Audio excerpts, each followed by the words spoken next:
Hello, welcome to the Secret Werewolf Game, where we all hide in our conspiracies. Yes. Um. So, Maeve has had herself a sad time. It's been sad. It's been snotty. It's been crying. It's been everything. Um. So, as she's probably, I imagine, slept in the old kind of ramshackle that Sean was in. Well, she will wake up with a blanket wrapped around her. She can smell the tea. She can smell the food. And she can see the big plume of copper curly hair kind of, she can see it kind of just floating in and out, kind of moving quite quickly. It's almost as if it comes in, comes out, comes in, comes out. Okay. Mm-hmm. Yeah, it's one of those things where she'll wake up and she's comfortable and she's warm, and this isn't Sean's blanket. Is this one of our blankets? Like the kind of taking it in, and there's the tea, and there's definitely food, and what's Angela doing? And just kind of slowly does that coming around thing. Because I mean, it's one of those things where she knew she was going to have a breakdown. She had a breakdown. And when you fall asleep afterwards, you wake up and just kind of your whole face just aches because, well, you used it real bad. So yeah, it's one of those things where she starts, sitting up, rubbing the eyes, kind of glancing curiously to where Angela is hopping in and out and in and out, trying to figure out what's happening that necessitates all the in and out. Probably even blindly reaching for the tea once she's spotted it. I'll put on some nice ambient music. There you go. So eventually you will see Angela over the stove. It smells a bit of onions. It smells a bit of it's. There's some cheese as well. You can tell the oven is going on. It's a pleasant sensation, really. Like it's a healthy combination of both. It is nice, relaxing. And eventually, she turns and sees you're kind of pitter pattering in, like And she just points, at one of the stools. Sit. Yeah, she eventually comes to investigate, and when she is told to sit, she, there's not even a thought of resistance. It's Angela. She is being very firm right now, and Maeve is probably still kind of just in an. It's like an emotional hangover you have after you cry really good. So yeah, she just okay, and goes over it and sits.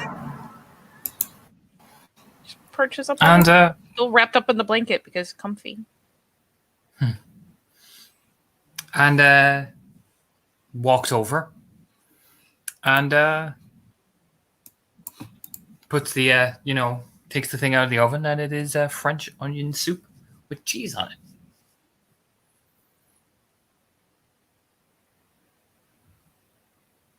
Yeah, that's just kind of the bemused blink because damn, Angela, just damn.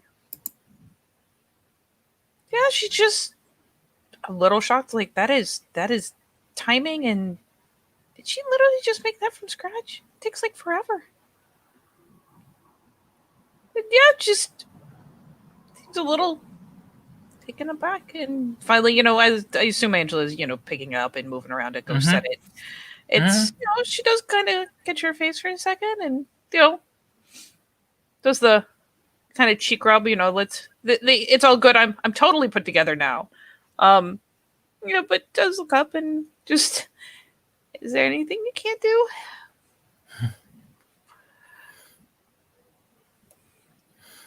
I mean, learned to cook off my grandmother, so it's kind of one of the family favorite recipes. I know. There's nothing I can't do. She does the wink as she sits down, like plump. Yeah, it's a bit of a smile for her. And hot soup is pretty much exactly the thing. Have you learned how to read my mind? I know. Whenever I cry, soup usually is the nicest thing. Yeah. She plunking next to her, across from her. Yeah, just beside her. And yeah, once the things are set, because God forbid she interrupts when Angela's in the midst of like putting things just so on the table. But once she has popped down, there's it's the affirmation and thanks of the arm just kind of stretches out and she, hooks her in to give her a little bit of a squeeze. Thank you. For what?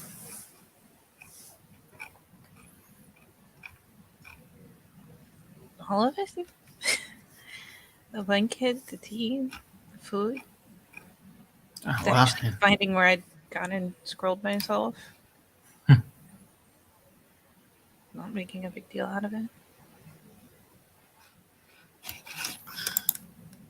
oh, healing is an important part of grief. And sometimes a lot less things in the morning can often set it up for the better part of the week.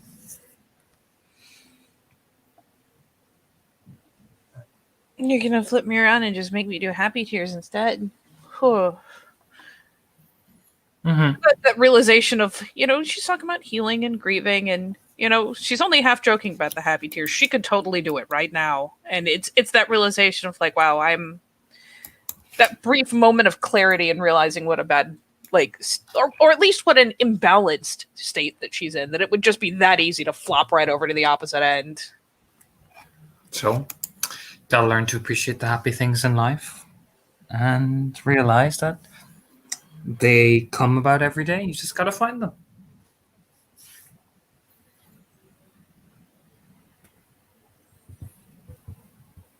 And you know what? She'll snag her hand and pick it up so that she can, it's not the formal presentation, but she does scoop it up and just peck the back of it.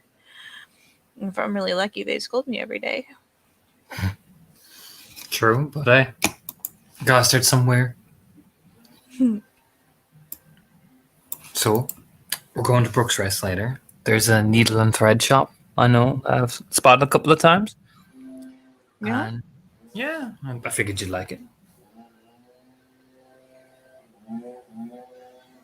I probably would. Mm-hmm.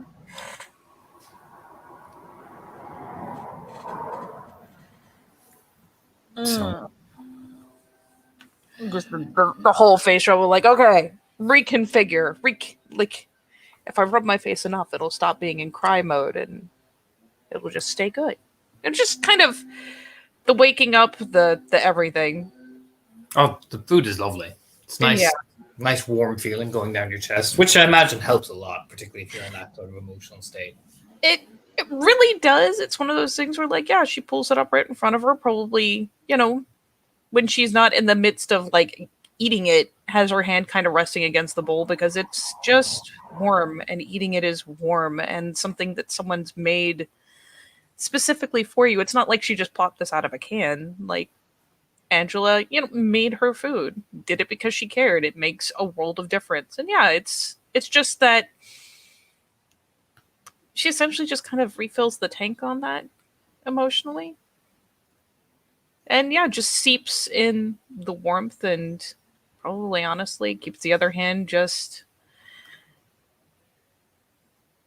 periodically in Angela's. Assuming she lets go at all. Mm-hmm. So, now that you have a bit of emotional clarity, you and Seamus's sister seem to be getting on well. Hmm? Like what? Oh yeah. You're fucking hugging each other left, right, and center. I don't know what the fuck is happening. She's very enthusiastic with the hugging, and I'm pretty sure it could have turned into a noogie at any moment if it makes you feel any better. Kind of just nods. I don't know. She just didn't seem like the huggy type. She kind of gives a shrug. I mean, sometimes her runs get huggy, but it's not quite huggy. Kind of leans over. Oh, I know, Maeve. She gives a smile. Half my family are ruined. Oh well, there you go. It was Oh, like I said, it was just a bit, kind of out of the blue. yeah.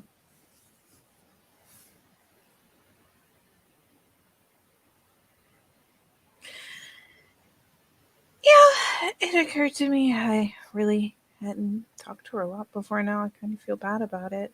But, Why, is there something going on? oh no, I mean, it's Seamus's sister, and I always make such a point to know people and try to help people. And I know Seamus and her, they came from the same place as Duncan. And it was one of those things where once I got over there and started talking, kind of felt wrong that I hadn't started long before something bad happened. I don't know, she's very aggressive hugger, but no, it was all good. I think the levity was good for her, you know. Not.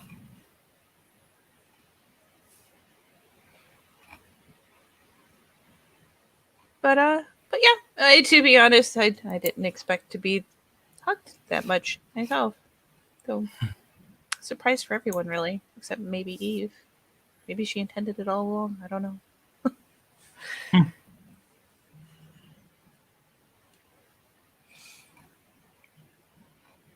Oh, speaking of talking to people, though, Mm-hmm.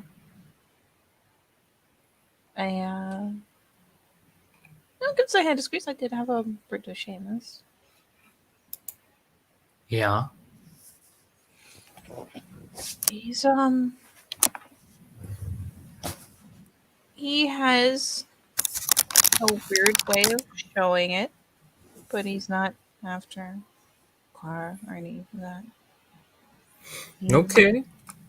really does give a shit about Fiona too. We had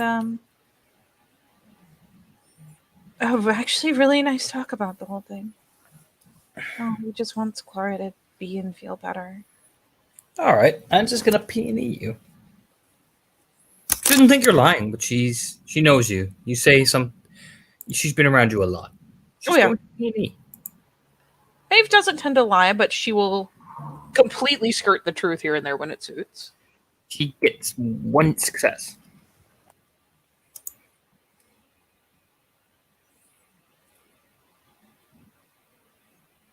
Um,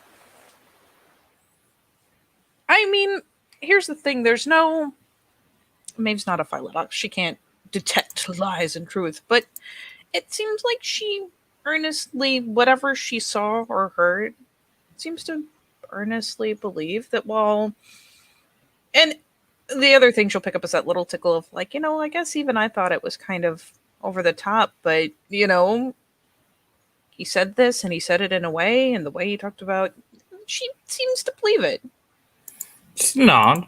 Okay. Any concerns do you have?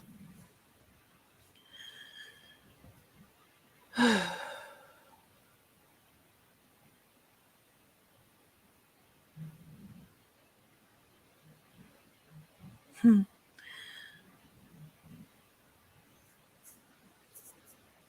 I don't know. Nothing that's nothing that's real. Nothing that I know.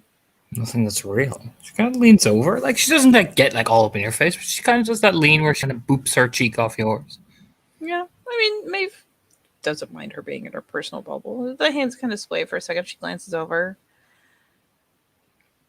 I I do worry, and I was worried about Clara, and when I heard more about it about Fiona, and it seemed like a mess, and now it seems like less of a mess, but I haven't really seen everything and not in person yet. So I don't. I know he really. She does look over and gets eye contact and everything because you can look, you can see. I'm earnest. He really does care about Fiona though. Okay. But I'm sensing there's something else that's nagging you about the whole situation. Just Just by Seamus. the way you're talking, you know? Just Seamus being Seamus, honestly. So that's kind of elaborate. That's kind of vague. It's both of those. Oh, just the same kind of thing as Clara, I guess. Something where I really don't know where it all sits. So Well, tell me about it. She kind of leans over, like putting her chin on her palm. Oh, tell me about it then.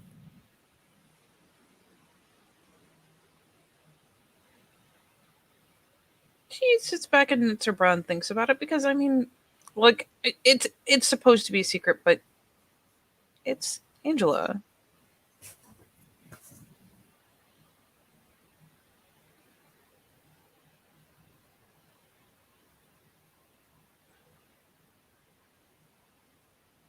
But she does sit and thinks about it and tries to decide where would she even start, what would she even say, what would she try not to say, and finally kind of glances over it.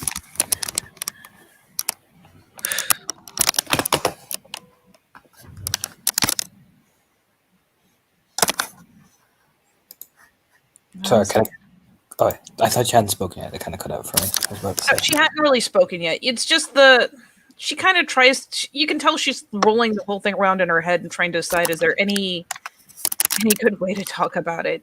Because she wants to talk to Angela, but at the same time, she's remembering very keenly Eve being protective of her family. Mm-hmm.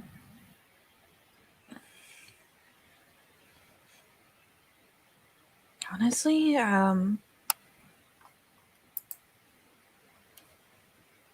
feel like I should wait until I understand what's going on because I don't want to give you the wrong impression if it's nothing. Well, sure. That's perfectly valid, but if you need my help, give us a smile.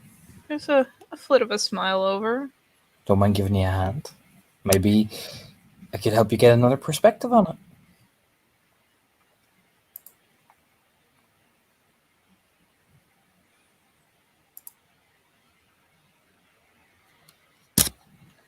Because it's obviously bothering you. She gives a smile.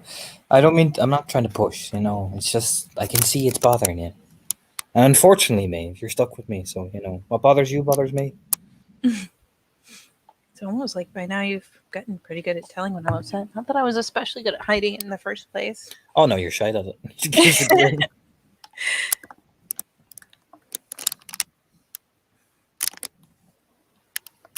He has this friend, Okay. and I thought they were more, but it doesn't seem like they are. He doesn't act like they are. He says it's not that serious, but it's someone he's been trying to care of, as far as I can tell. And I don't. Okay. It's gonna, kind of sits up a bit more, kind of, I guess, like she's really paying attention. Yeah, and Maeve is. I mean, it's hard to sit there and say the right parts because she's met her and she is being honest. It's super cliff notes, but it's when she thought they were fiancés to start, so she thought they were more. She thought they were close, and when she's asked and when she's talked to them later, it seems like maybe it was never that way and she just misunderstood. And I don't know any of what's going on there anymore. Well, have you talked to her, Seamus and her about it? If it's that like that? I talked to Seamus, but I think in the end I really owe it to talk to her. And Okay. Who is this person? uh actually I'm thinking about it because I know Layla was at the rave, but Angela wasn't there. She's at the horse fair. Yeah. Girl who showed up at the the the horse fair. She just scrunches her face. You know, he had two women with him. Oh yeah, yeah, yeah, yeah. Yeah, she was the The small one. yeah, with the really soft dark hair. You know, because it's just the impression she gets. I guess it's like the seal fur thing. It's just she looks like a very soft person. So, you know. Hmm. Hmm. Just gives her like a hmm. But I mean, I talked to him about Clara, and he was sympathetic to what happened to her. He reassured me that it wasn't going somewhere. And I talked to him about Fiona, and it was written on his face how he felt. And about this girl.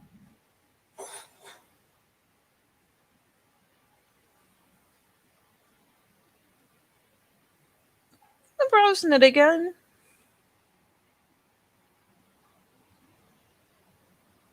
I don't really understand what I saw there. It was.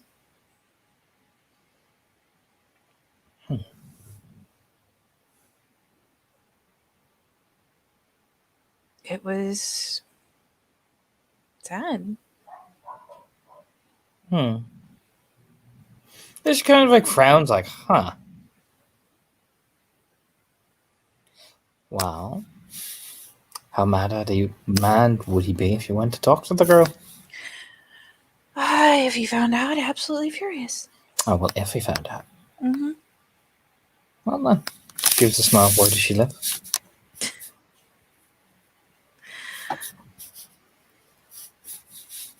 She's actually out in Brooks. Well then, it's a good thing we're going there. Exactly.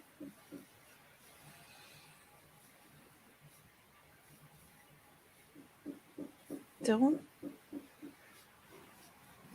Maybe I can finally get a chance to talk to her away from everything and Sure. see how she's doing. Well then, better get your clothes on. Oh, okay. Yeah, it's like 11 o'clock. Maybe it's up for ages. Oh God, really? Mm-hmm. Like glance to the window, like what? No. That was not a nap. That was a sleep. Like she'll do the scramble. Give me one moment to make sure I've got everything set up for Bob.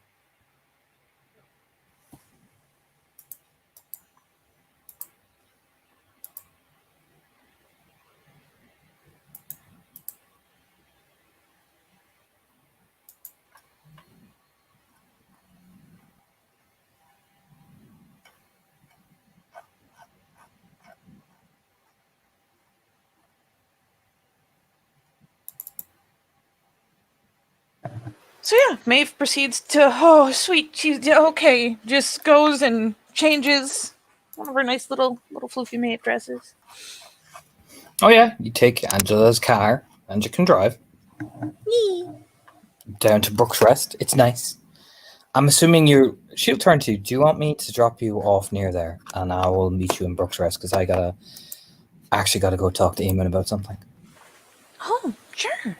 And she kind of clicks her fingers like, meet me just at the outskirts of it, and we'll go find that needle and thread shop because I have an idea, and I'll run it by you when you get there because I know you did that thing for Carol. I saw it, so I have an idea that might. She leans in. Might do Nuala some good too. Okay. Sure. She gives a bright smile. You know, she will drop you to where you tell her. You know what I mean? Yeah, Like she basically just chooses a nice spot, like kind of, just in the residential area. Mm-hmm.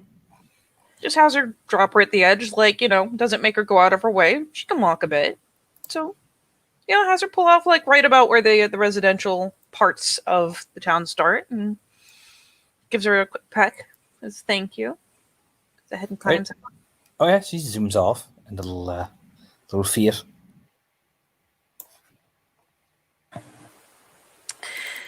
And so Maeve will start heading towards the cottage, kind of fussing at herself, because she probably should have found a way to call or something. Does she even have a phone?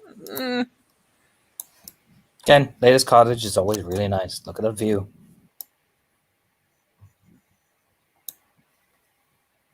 Hell of a view.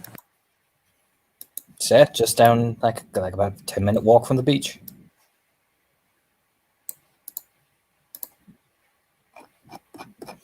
And you give a little dunk dunk dunk dunk dunk dunk dunk dunk dunk on the door. And you hear pat pat pat pat pat pat. Little latch click.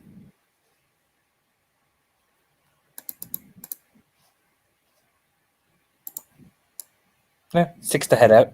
That little bit in between the gap, the hole.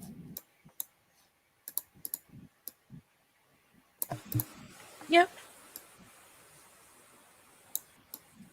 Maeve does the finger waggle. Evening. Hello.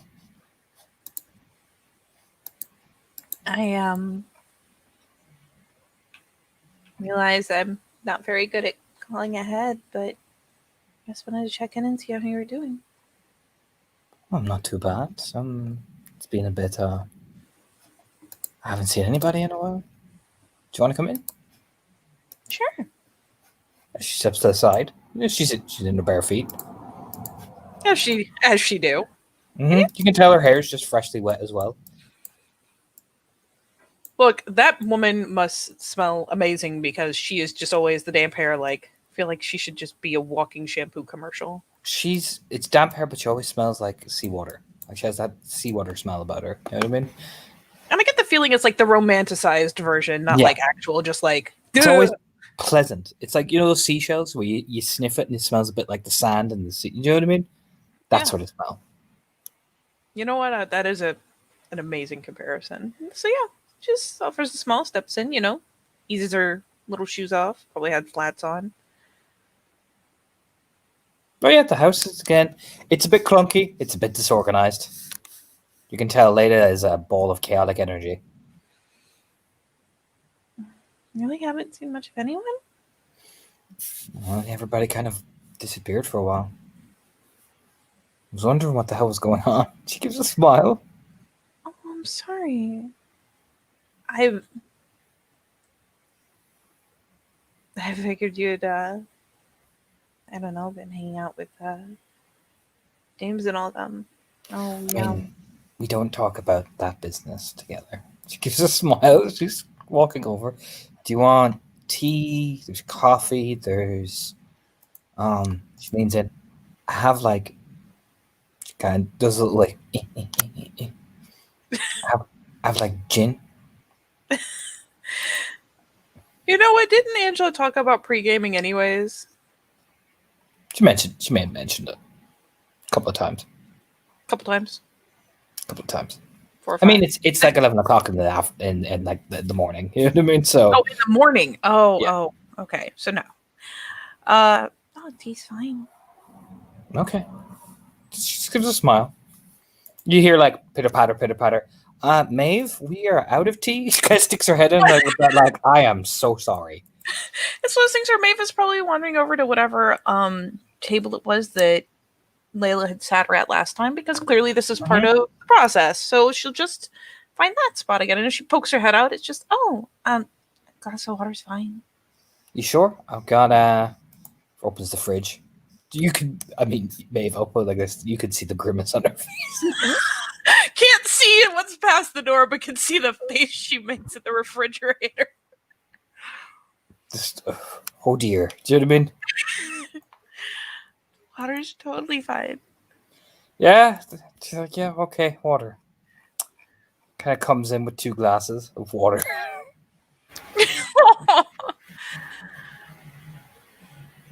Doing all right? You seem kind of frazzled. Yeah, I mean, just I'm a big ball of chaotic energy, so sometimes I forget to do shopping. Oh, yeah. You gonna be all right for the night? Oh, yeah, no, yeah, I'll be fine. Just look at.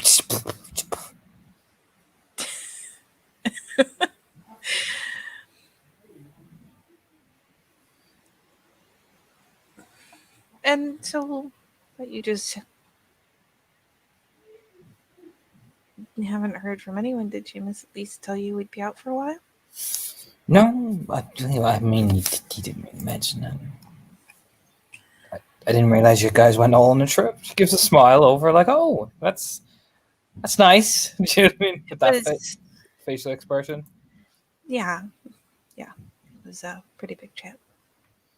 Oh, well, that's good. Is everybody okay? He's okay. Seamus is fine. Oh. She gives up like, oh, shit. That's the look on her face. It's, oh. Oh, Seamus is okay. Not everyone's okay. Ah.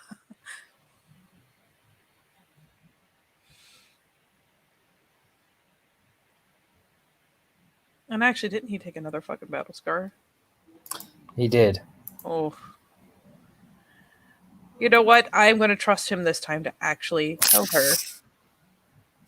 Let's see if he does. Oh, yeah. Got banged up along the way, but he's okay. Okay. She just nods like, oh. Well, I'm sure he'll talk to me about it. I'm sure he will. Got the impression he kind of rang ahead, said he'd be busy, so that's kind of give that like, yeah, I don't, you know what I mean? Wait, so what happened? He kind of rang ahead, saying that he'd be busy, and he'd be maybe calling over later. I just kind of just gives that kind of spread of her hands, like, like she's playing it off very well, but you can tell the idea of the vagueness of it is she doesn't know what the fuck that means.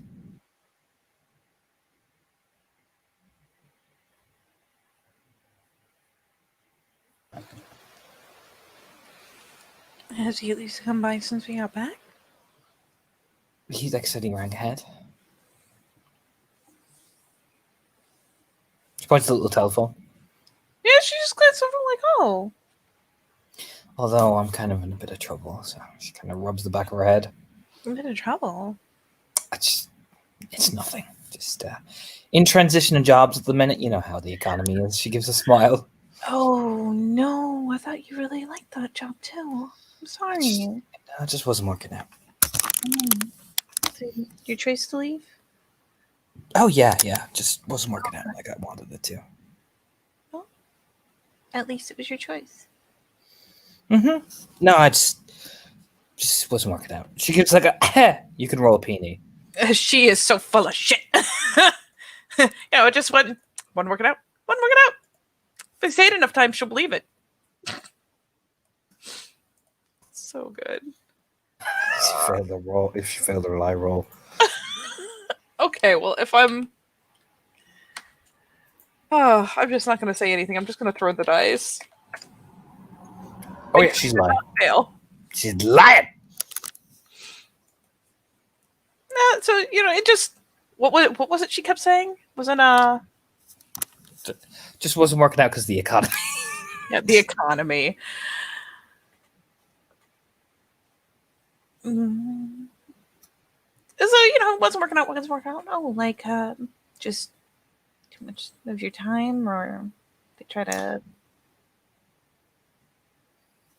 Well, it's just too much long hours, and it just wasn't working out like I wanted it to.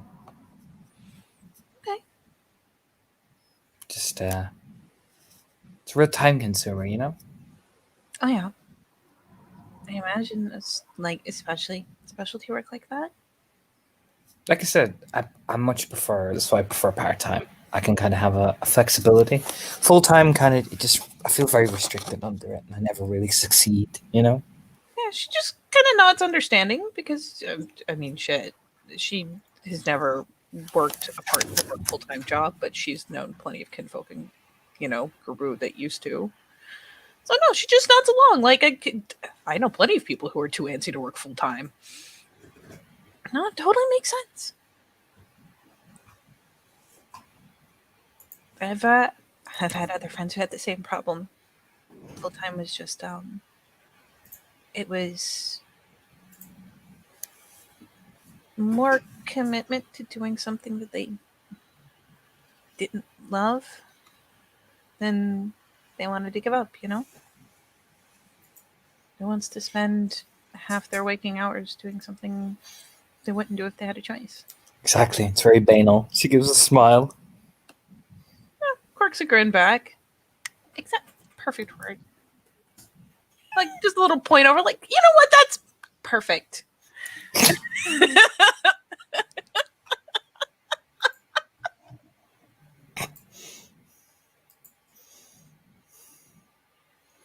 I knew you'd appreciate that. Just hey, just gives us. She has this little. It's almost like she told a joke to herself. You know what I mean? She has a little yeah.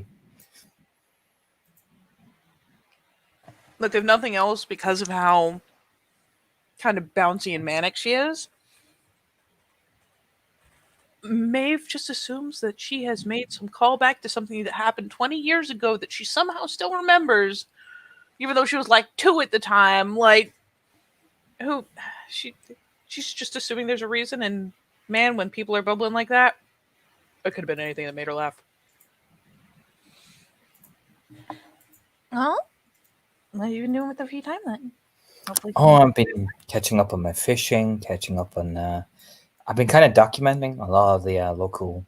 I can't remember what they're called. She kind of clicks her fingers like 1, 2, 3, 4, 5. You know what I mean?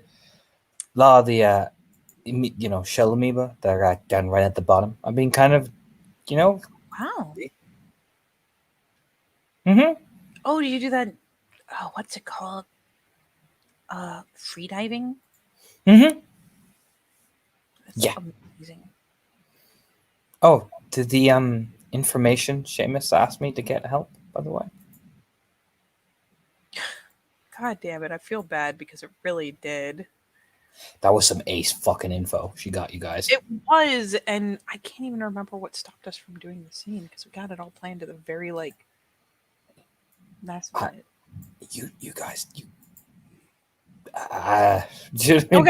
Okay, but she will nod and be like, actually, yeah, it was amazing. It was a lot. Oh, good, because I haven't really talked to Seamus about it because he seemed like really antsy about things, about me getting involved. You know what I mean? I mean, do you want to be more involved? I mean, I've got some things if you want to be involved. Absolutely. Okay, well, Oh, and we're walking. Do you know what I mean? and we're walking. Jesus, that was fast.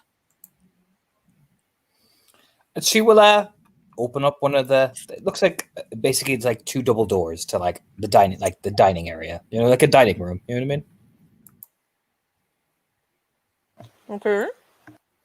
And there's like a little map she's laid on the counter, like the table, map of Galway. And she's like marked various spots. And there's like newspaper clippings hanging from the up against like the wall, essentially. She's kind of converted this into her little like detective room, essentially.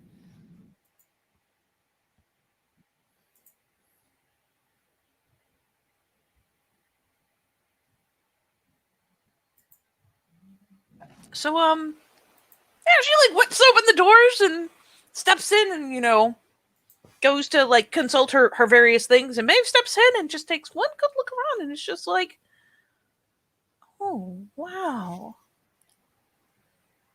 Yeah, Seamus kind of does this too, but kind of been, this murder case has been really kind of hot in the trot for me. Yeah, let's finally Yeah. glance over. But about it, she comes over to actually see whatever she's getting up around and messing with. You'll see her conspiracy close the door over just in case Seamus comes back. You know what I mean? Or arrives. Well, considering one of the guys I used to work with kind of disappeared.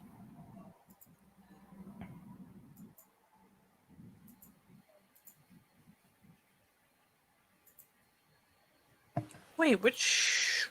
Damn it! Notes, help me. It's in the rumors. There was a disappearance recently. Oh, that one. Ooh.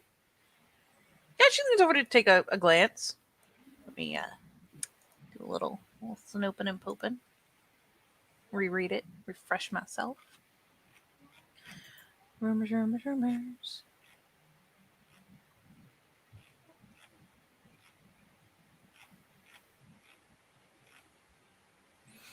Holy poop. Hi there. Come back, please. Lord Jesus. Patrick Dempsey.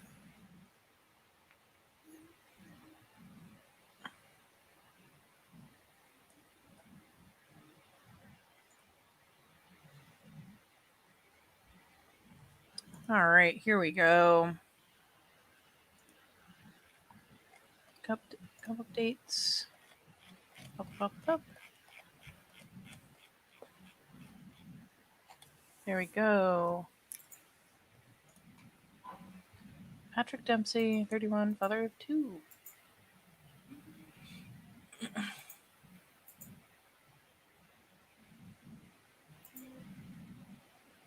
Yeah, she does lean over and glance. I did see that. And did you find anything? I mean, yes and no. I've just been kind of looking into it, if you get me. Mm-hmm. I mean, you do seem to be very good at looking into things. Yeah, I mean, it's nothing. Yeah, do you know what I mean?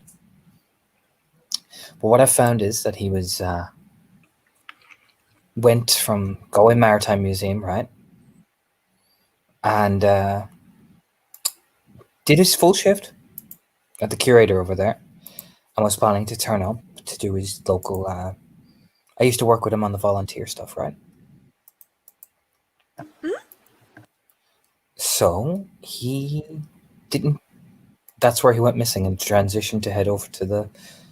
Like they basically get on in like a bunch of like boats and patrol along the edges of Galway Bay, you know, in case there's people stuck out in the ships, in case there's. Do you know what I'm saying? Mm-hmm. So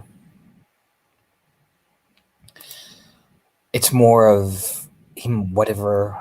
It's like about an hour walk from the Maritime Museum. So he went missing in that hour.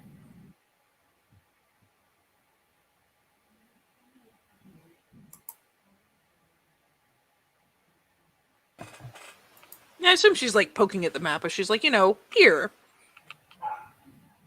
Mm-hmm.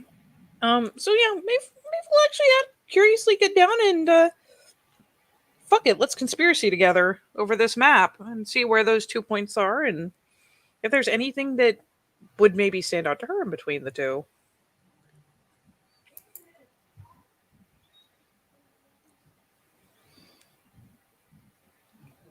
Oh yeah. What are you trying to look for exactly?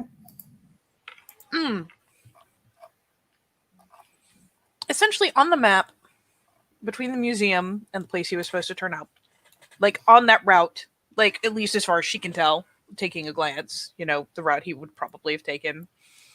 Is there anything of interest or anything that would stand out to her that might not seem abnormal to anyone else? Not really. It's like a basic. It's basically there's a lot of pathways, a lot of walkways. You're basically going along the dock area, so there's a lot of ways you could maybe. Yes, yeah. It's in Galway City. I mean, you say that. I have never seen Galway. I did not realize they had all that set up. It sounds awesome, though. Mm-hmm. But yeah, she just kind of Mm-hmm. pours over the map for a second. It's basically right at the edge of the dock area. So realistically, right, to get where he was going, he would have had to walk along the Galway docks. Probably to get go right where they get in the boats and then patrol along the area. You know what I mean? Right by, ironically, Mutton Island, where one of the other bodies was found. And of course, nobody saw anything. No, they They saw him leaving, like 100% leaving, but the police haven't gathered anything like that, or if they have, they do. Well, I can, I can only do so much.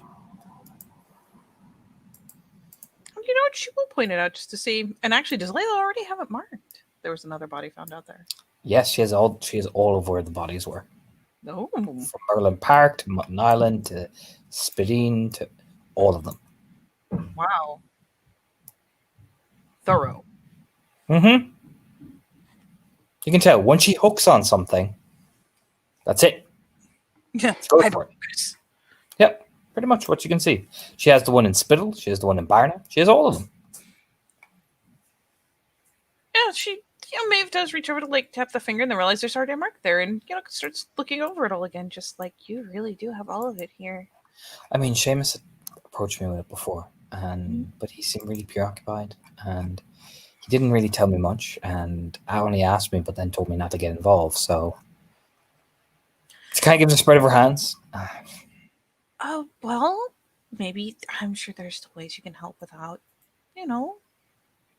getting into anything dangerous. She Can't be involved at all. just gives a smile, like, yeah, anything dangerous. Yeah, she just looks off, like, man. Like a little glance, like the concern. Look, spins her head over. Look, Maeve. There's something weird around these things. I felt like when I was wandering around in the area, something was watching me.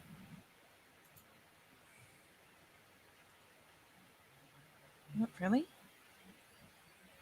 A nod. I mean, and she's a kinfolk, right? So it's not normal. There is something. Actually, Patrick, do you know if he was when you were out with him, did he have meds or anything he needed to take? Meds? Mhm. Why would that matter?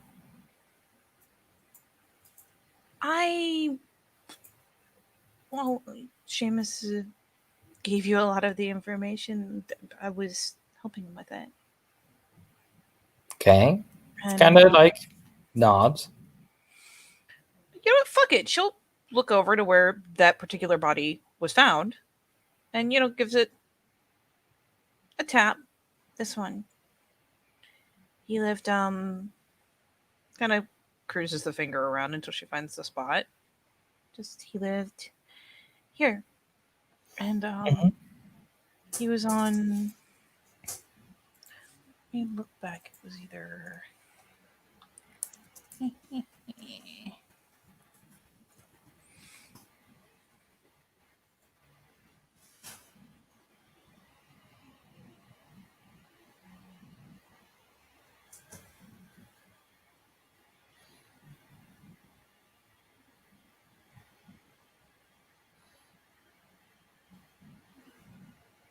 oh, I didn't mark out what kind of meds they were.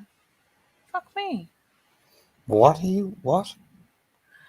Oh, wasn't that the guy we investigated who had the old books and was on? No, Was that a different one? that was a different one. Shit. That was Cameron. This is new. Yeah, no, she's to explain why she's asking. I just don't remember what kind of antipsychotic he was on. Oh, it was benzos. There you go. Oh, there you go. So it's It was stuff for depression. wasn't it for like? Oh, sorry. Schizophrenia or It was schizophrenic personality disorder. That was it. yeah, because I remember it had to do with him seeing things and something really being offended that he didn't want to anymore. So yeah, she taps over to Cameron's mark and says, when we went to look into this one, he lived over here, and when we were looking for answers to anything, it looks like he had schizophrenia, and the boxes his pills were in were all marked up funny. Like there were symbols. Like I mean, like weird culty stuff, essentially. See, the problem is, I've looked through it, right, and if this is them, there's something missing. Because we haven't found his body yet, right? Mm-hmm. I'm gonna be real here, Maeve. He's probably dead. Considering the pattern, yeah. But that marks him the second male victim, right? Yeah, she kind of like glances over the marks, like tallying. That does make him the second male, doesn't it? It does, and it also does not fit. It fits the atypical. It's atypical to the regular pattern. The rest have been all young and in their early 20s. Oh, that's true. Shit. Look at this picture again. Oh, wow. I just took a glimpse. He is older than I thought he was at a glance. He's 31. It's right. It's right there. Do you know what I mean? It is. It's just I quickly skimmed, so I made sure I didn't, like, forgot what had happened. But yeah, no, you... Yeah, absolutely. Yeah, no, she does. She sits back. Oh, you're right. It completely makes the pattern.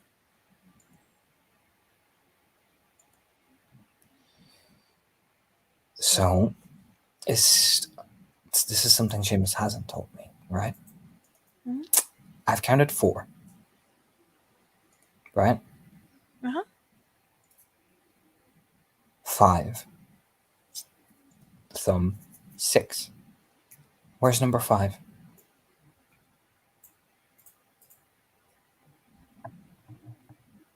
Number 5. I refer you back to the scene you did with Seamus out in the wild area. You found number 5. It was another young woman. That's right, it was. And you guys covered it up. So they never found number 5. Yep. So, I mean, Seamus was involved, and Layla is actually interested and looks really happy to be involved. So, we found number 5 out the field. She kind of lets out a breath. Do you guys typically not? Like, where's the body?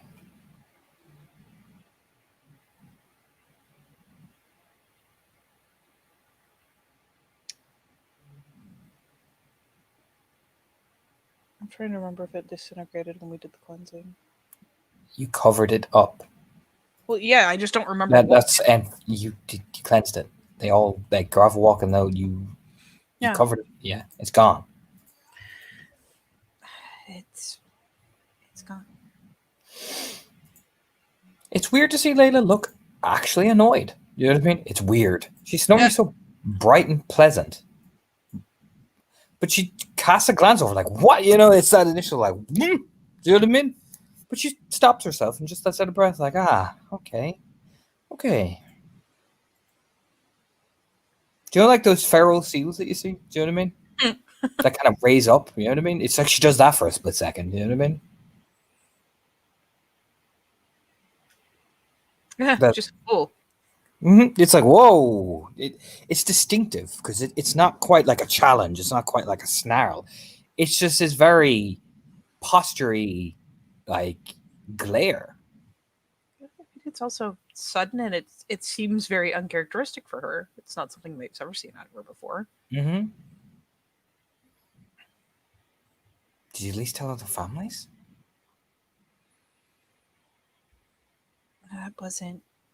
I wasn't involved in that.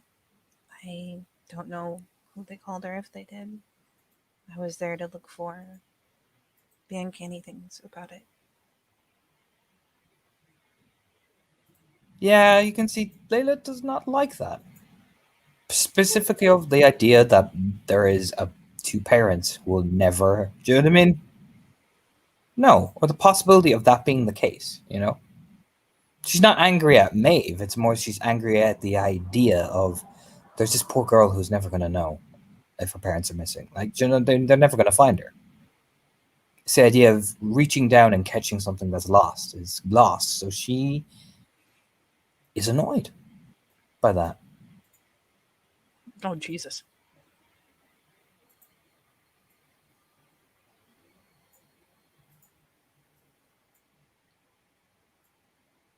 She goes a bit quiet. But again, she's not like flipping her tables, and it's her anger is very different to say like an atypical guru anger. It's very quiet. It's like the rumbling of a sea. You know what I mean?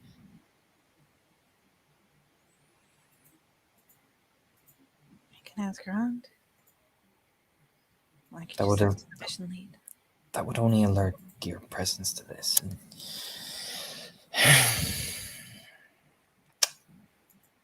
I mean, out of the people that were with me, I can ask someone who was leading it. it doesn't matter in any way. We've either lot. Do you at least have any evidence from that?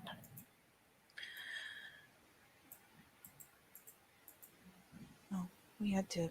It was all his. Yeah, she kind of like does the wince as Shim has explained what happens when things are tainted.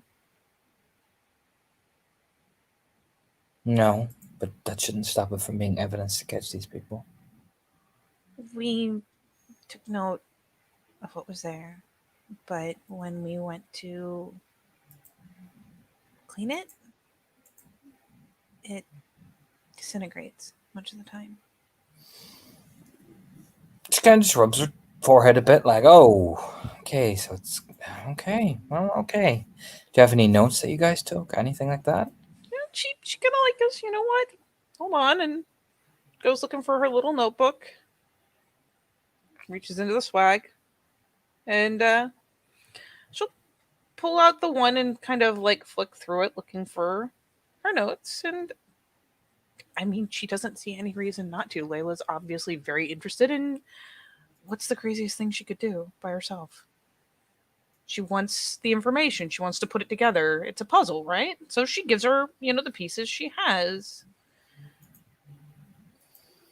She flips open the notebook. She will make sure that she doesn't like expose her to some of those crazy marks because they were pretty fucking weird.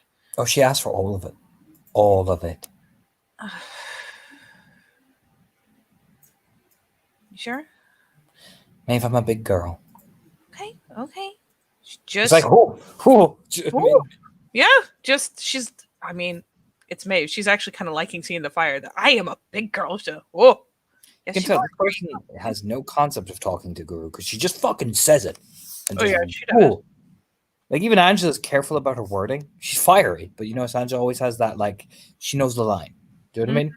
Layla is just like, no, I'm a fucking. Layla has no idea there's even a line there. She would just go sailing right over it. No, but thankfully it's Maeve, so she's like, whoa, okay, here you go. And, well, I want to say she might have made sketches, and if not, she could probably kind of at least, like, she's not going to be able to detail sketch this person's face a million years after the fact, but she could at least be like, this was kind of the rough. That would depend on what you put in your blue book, and if it's there or not. I would at least. I do remember the whole setup with the tree, the skull, the posture, but not like the fine details. So she'll at least like take a piece of paper and be like, this. Yeah, she's not going to put gritty detail. It's just like this was how she was found. Where was this? She goes over, looks at the map, and just looks for that spot where it's marked on her map, just not on this one. Finally pokes a finger. Right there. Another village over. Okay. Yeah, what have you guys done since then?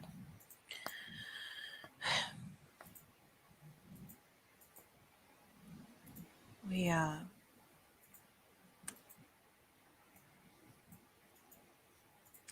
took built up to taking that trip. The boys have gotten further on this, but if so, they didn't involve me. I mean, Seamus hasn't told me anything. She gotta just rub, like, you can see, she, like, her hands kind of clench a bit, and that is the look of frustration. You know what I mean? Not liking this. I at least know who to ask. I'm at least out of the people we have looking into it. I have a pretty good idea of who to ask.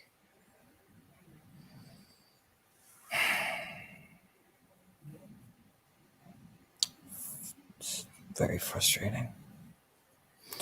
So, from what I can tell, most of these are university students, right? Yeah, seems like it. He does speaks over at the Maritime Museum, which is ties to NUI. Tap, tap, tap. Oh, okay. Of course he does. He works as a curator. There's a maritime marine biology course in NUI Galway. So he would be one of the persons that they would talk to. Right? Yeah, yeah, makes sense. There's our connection. A little tip of the head and a knit of the brow because, like, she remembers the books, but I should definitely. Cameron was a student over there, right? Oh, yeah, yeah. I'm not talking about Cameron. I'm talking about the most new guy. I don't know who this girl is. I'm going to have to do more digging because I'm going to have to go through missing persons files and lists and things. But this guy, she points at the 31-year-old. Mm-hmm. I've seen him. I did some work. He brought me over one time to maritime stuff, and he did like guided tours for the marine biology students, or they would do work placement there, or they would do stuff like that. You know. And I mean, glancing around, does she have like printout photos of some of these people? Because I assume when they were missing people, Yeah. photos Yeah, put up. the stuff from newspapers, like Mhm. the official like pictures that like the families gave and shit. Yeah. Yeah. No, that's all I was expecting. No, but she kind of glances up.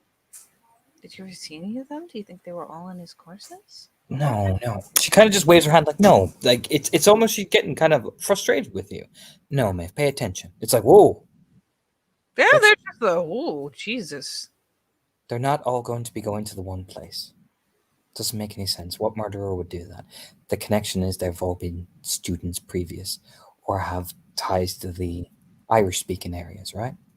Mhm. Most NUI Galway does a lot of work with the Gaeltacht areas as well as the maritime courses. So Right. the lettering translations that I've found, right? Black, evil, and most violent. That's what I'm stuck on. Did you find any more of those?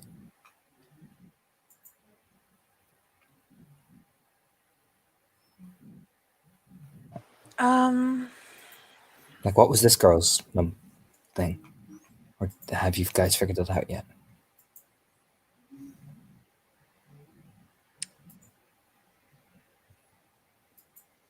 Oh shit! I didn't take the note. Hold on.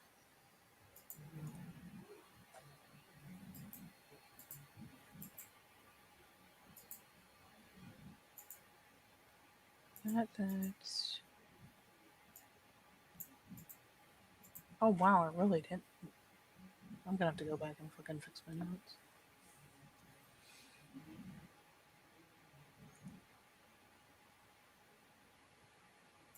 I can either make a roll or I can be boned. I'm not gonna ask for it for free since I didn't write it down. You know what? I will let you figure it out yourself without a roll. Maeve can always say, you know what? You can always kind of word it that you need to reconsult your shit. You know, but I'm gonna let you figure this one out without rolling. It's time to do some detective work, Maeve. Oh, okay. I'm gonna let you work for this one because it's clearly obvious. Layla is invested, so you now have another person that is working outside the nation that you don't have to worry about being tied up in nation politics. That's very true. So I'm gonna let you work for this one. I think that's fair. Okay.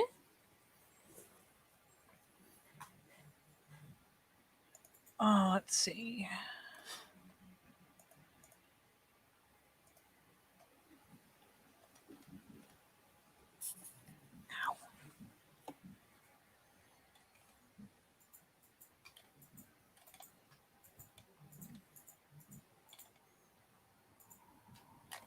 So Yeah, she will. She'll kind of like ask, make the little gesture of like, "Do you mind if I, just take another glance through and just start flicking through what she's written down?" While Katie does a little bit of research back through. I'll let you do that after the scene because otherwise we're just going to be pausing and stopping and starting. You know what I mean? Because otherwise, it's just going to be stop, start, stop, start, stop, start. You know what I mean? That's fair. You know.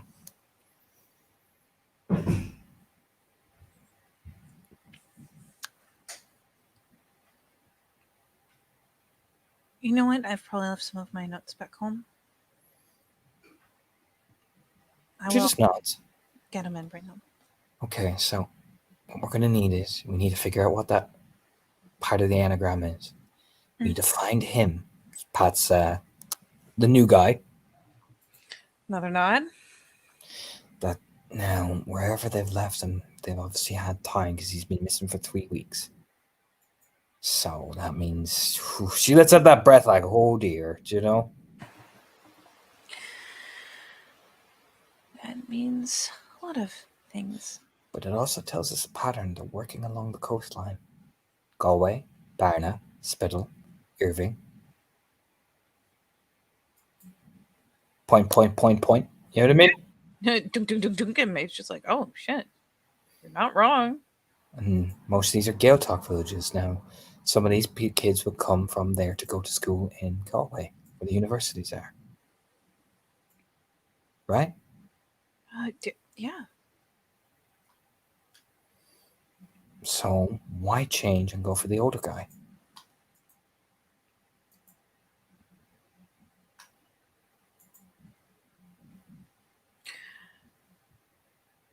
How long are these guys usually missing before they're found, actually? 2 weeks, 3 weeks, 2-3 weeks. Okay. Apart from Cameron, Cameron was discovered accidentally. You know, basically, you imagine Cameron was kind of almost put on display. The rest have been cordoned off based on the positioning and stuff like that.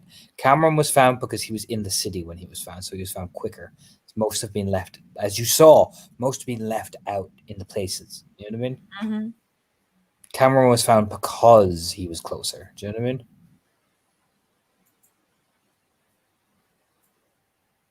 The question is, though, Oh, they haven't found him and he's in the city. So where did they put him? what does he have in common besides the college? Anything with any of them? I don't really know. I mean, he goes like out like any person, but he's married, 2 kids. So it must be out. Do you have any way you can get access to NUI Galway? I mean, I could, but it'd take a lot of work. She kind of rubs her face.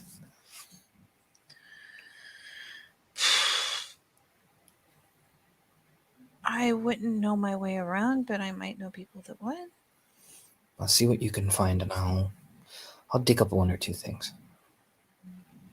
But that's where I would look. Whoever's in the marine biology course for her, that does regular visits to the Maritime Museum, that's where he worked.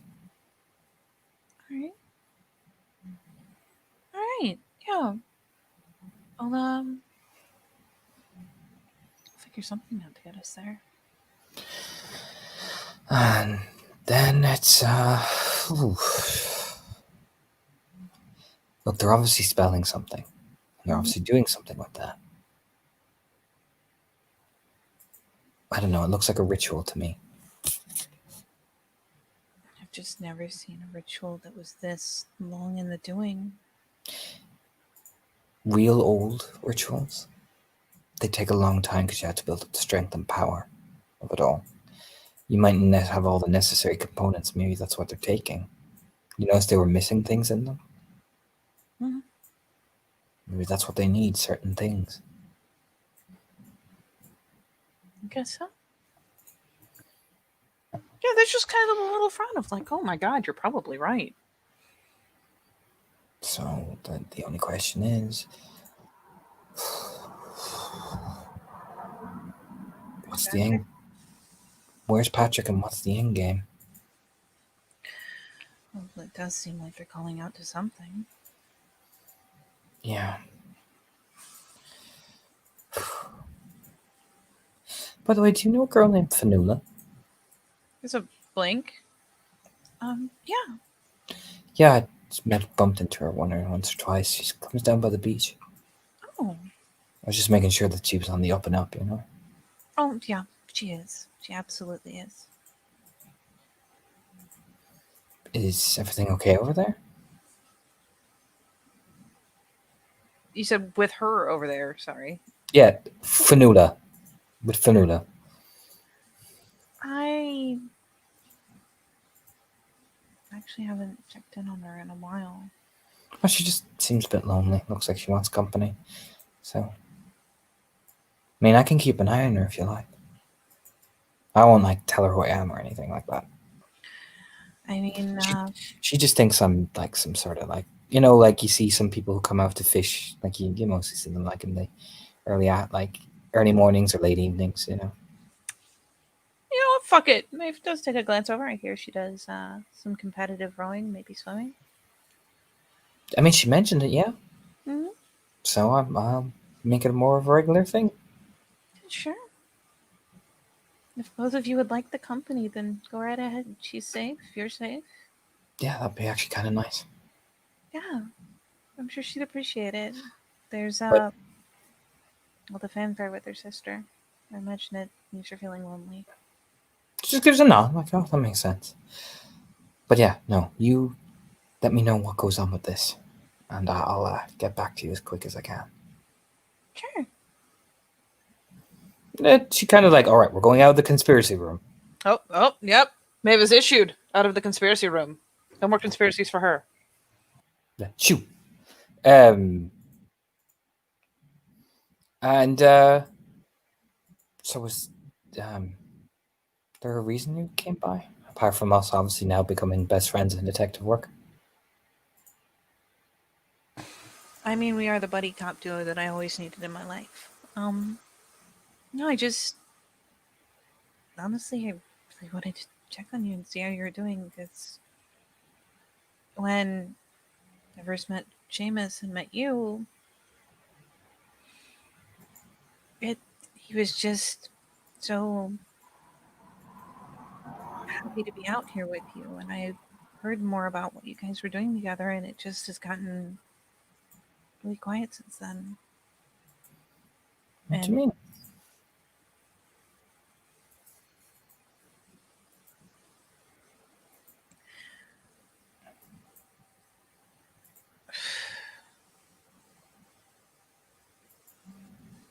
I just haven't heard as much about you or from you, and he seemed really worried about me coming out here. I guess maybe worried I'd lead someone here, but Lead someone here?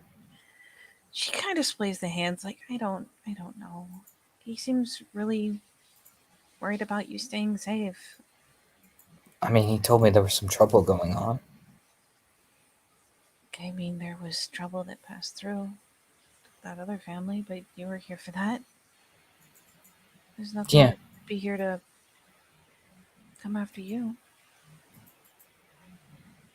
I mean, just gives it a shrug. I don't know what to tell you. I'm pretty much here all the time.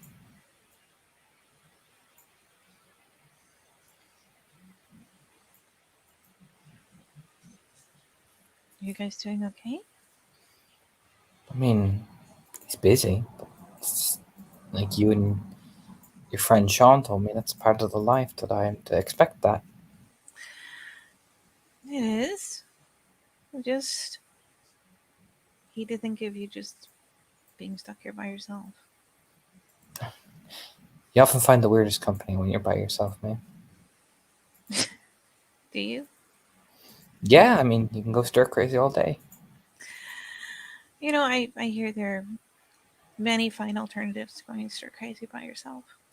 Oh, I know. That's why James tells me to come outside and brings Evie with him, and sometimes we go out and do a few things, but I always make sure that James doesn't know about that Are you at least having fun?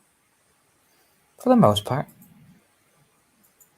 Okay, I'm glad. It's just But no, I don't really go out anywhere because I don't really know where to go. That's safe. He said there's safe places. there are places that other kinfolk, like you, have. In fact, a lot of Brooks Rest is like that. Well, I don't really know where they are, so I kind of stick to the beach, or I go into I take the bus to Galway for the day. Oh. No, I mean, Brooks Rest in general should be very safe. We come through here and keep an eye on it all the time. A lot of our kin live here. Yeah, but I mean, for May's reference, she is on the very edge of it, like the very edge, just down by the shore. You know what I mean? So it's like the edge. They patrol, but like they're not going to see Layla that often. They wouldn't even, and then they wouldn't even park or pass her a mark off. They've never seen her in places. You know what I mean? Oh yeah, yeah. No, it's not like I think they'll see you, and that's a bad thing. It's just she said she's concerned about places being safe, and what she and Seamus worry about are not the same thing that Maeve does. As far as Maeve's concerned, barring the assassin who will be completely disinterested in Layla, Brooks Rest is a very safe place. It is policed by periodic guru, walkthroughs. She doesn't like the idea of Layla being so unsure that it's either the beach or leaving the village.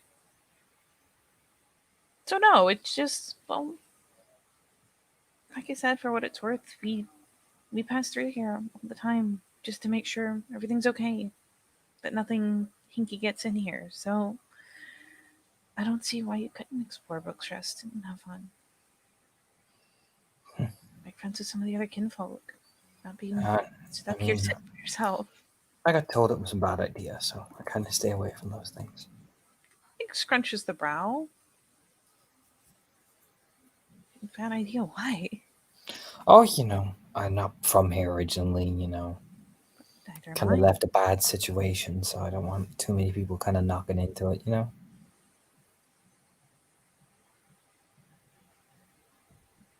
mean, I can't say much for leaving a bad situation, but not from around here myself.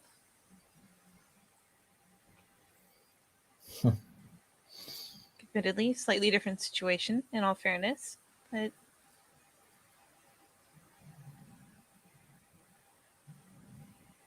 Mm-hmm. probably treat you like family. Or like, one of those friends of a friend of the family type thing. There's only so far away from being treated friendly that you can get when you're kin. So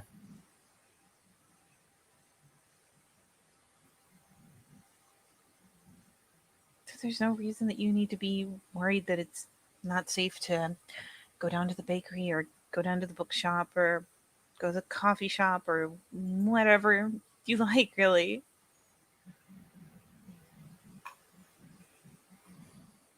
I mean, it's nice and all. It's just, yeah. Is there anywhere you'd like to go?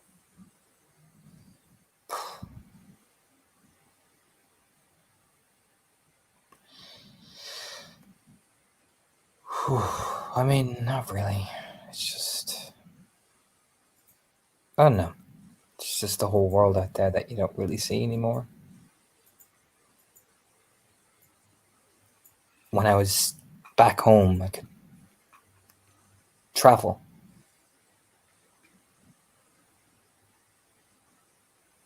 I know Seamus wants you to be safe, but there's so much to see, even nearby.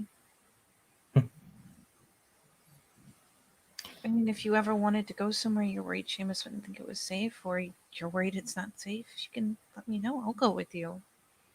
I know I don't look very impressive, but I can get just as big as you can.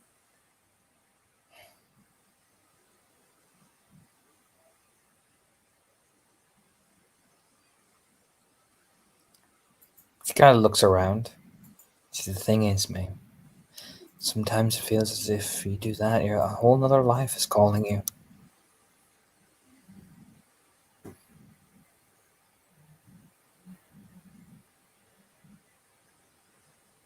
I mean, yeah, it does.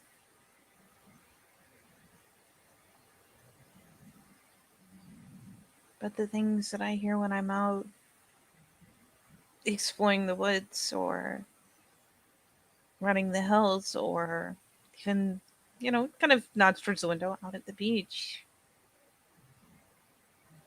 Even if I have things that I have to do and can't indulge She me. kind of just catches your hand like, whew. It's not aggressive. It's actually surprising a lot softer than Maeve ever anticipated. But if you wander too far, Maeve, sometimes the sea often takes you to places that you'll fall in love with all over again, and then forget about the one that you've left behind. There's just a little kind of confused and Like, mildly when you concerned look. are you actually looking into Layla's eyes?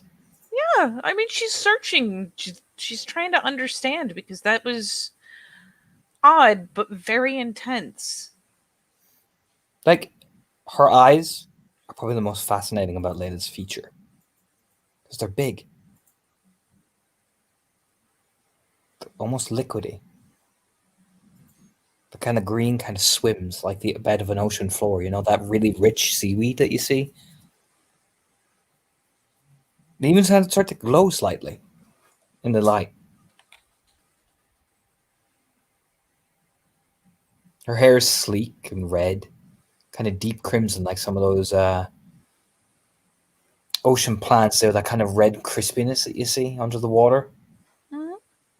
It's like she's beautiful, but in a far more different, almost otherworldly way. Not like Evie. Evie is, whoa. Do you know what I mean?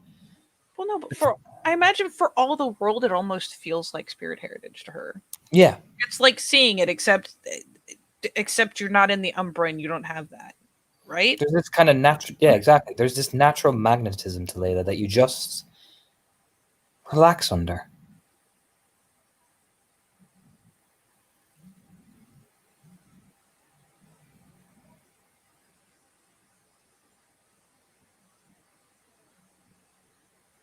Yeah, I'm not gonna lie, she's kind of dumbstruck for a hot second, just because. Oh, wow, that.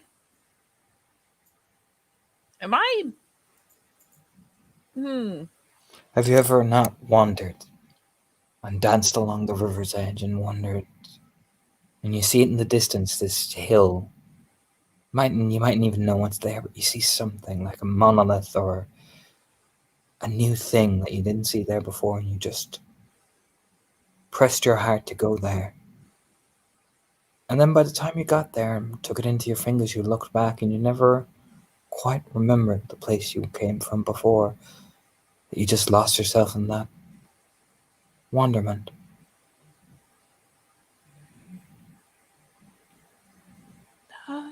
Very, very similar things. I used to. Admittedly, it wasn't as much the water back then, but I used to get lost in the woods all the time. And why would you ever leave once you know you'll find something new? It was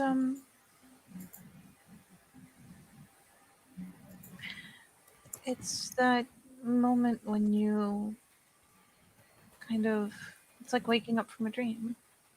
You are so excited and you run and you chase it, and once you get there, once you've seen what you came to see, there's that moment where it's almost like waking up and you realize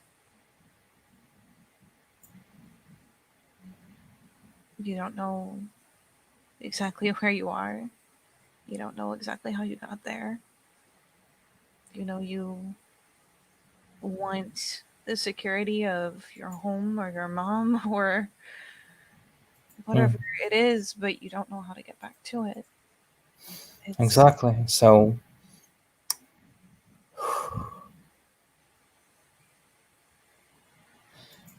why would you ever, particularly if you find someone that you wish to hold with both your hands,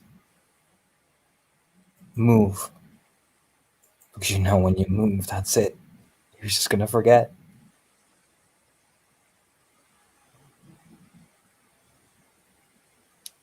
yeah, this is getting a little real, and she, just wherever they're plunked down, kind of offers the hand over, like, "Aw, just very sympathetic."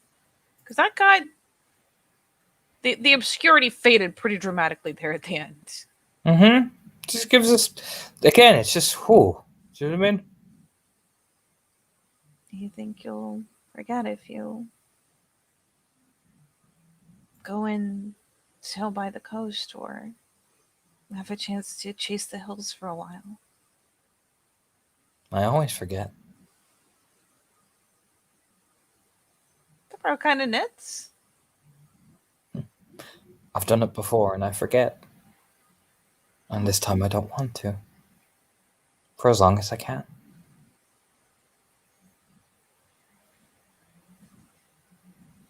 Well, she folds her lip in and thinks about it, chews on it.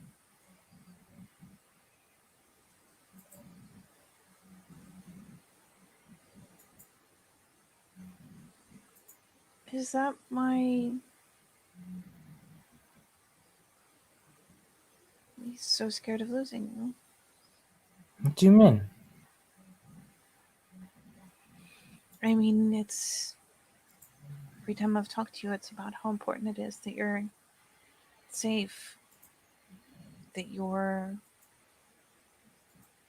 out of the public eye. That you can just be you.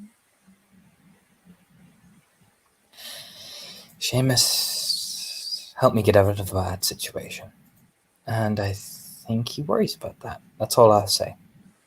Okay? And she gives a smile. I'm not sort of a person that would ever give my love freely. Do you know? Yeah. But she gives a smile.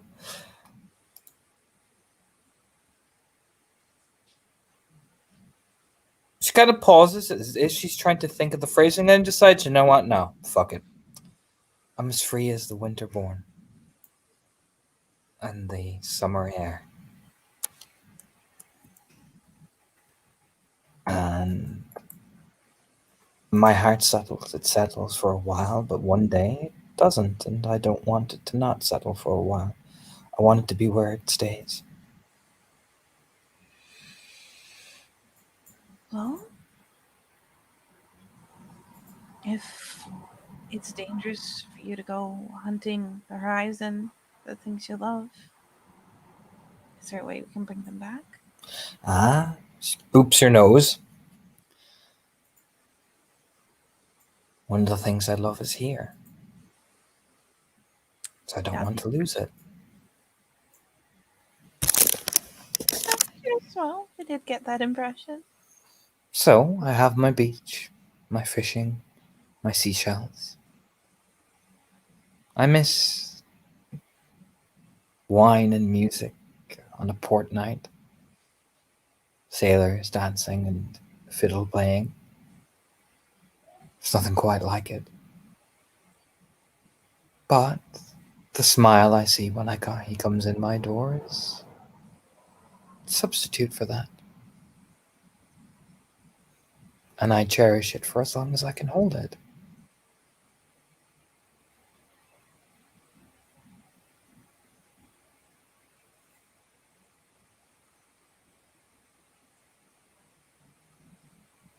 It is beautiful. Because I believe your friend Sean said that you all die young. So, Wow. oh yeah, he told her that. I know, but just with him being gone young, just Jesus, that was a... Oh, I'm gonna have to vote for that one. That one stung. She's been doing so good, but Jesus, not rage, just to see if she can keep it on the fucking down low. Though, ironically, her peanut butter doesn't help in this situation. Nope.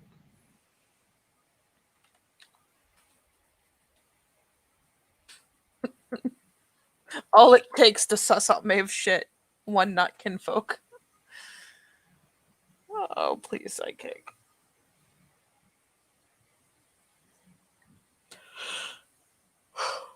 Why do you hate me?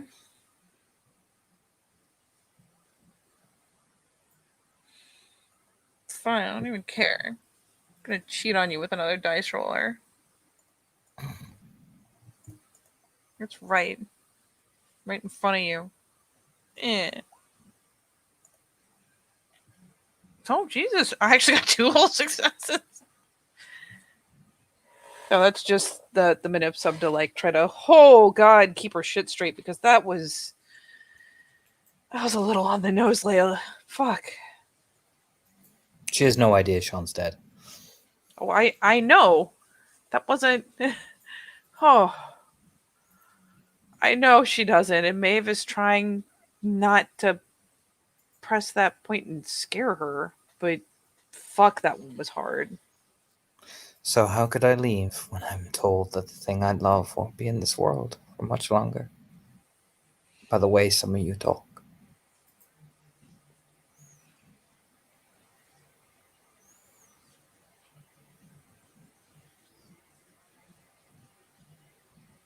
Treasure as many moments as you can get, huh? Pretty much what I'm doing. I hope he realizes it. I hope so too. Because I don't plan on leaving anytime soon, as much if I can help it. She gives a grin. No, Maeve. Whoa. How are you doing there, buddy?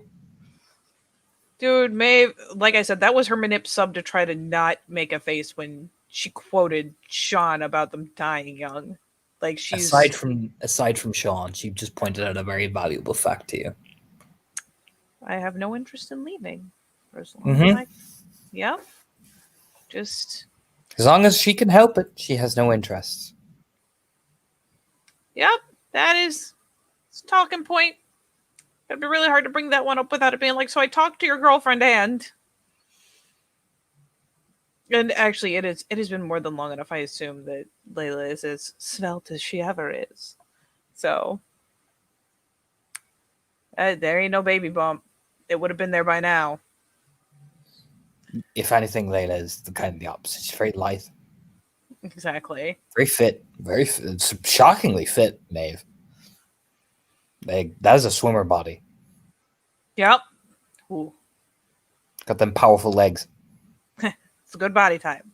A plus. No, like, I'll put it like this. You would know by now. Oh yeah. Yeah. If only from like the point of meeting her till now. It's been more than long enough that it would have been showing. So no, it's when's the last time you guys actually got to spend a day or an evening together? A couple of times. I know we had a talk at the big party at Beltane, and I had to tell him a few things he didn't want to hear. But that was in order to keep him safe, you know? There's just kind of the ooh. Sometimes you have to be honest with the person and tell him a few things, but I think we sorted it. I kind of just told him my perspective, and one day I would have to, long time from now, hopefully. But life would change us like life changes all of us, you know? Yeah. But I don't want it to, but I'm not going to be stupid, Maeve, you know? It's just I don't want him to kid himself.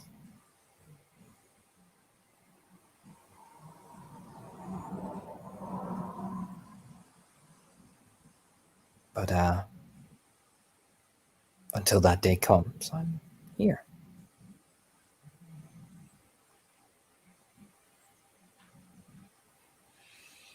I've done a lot to keep here.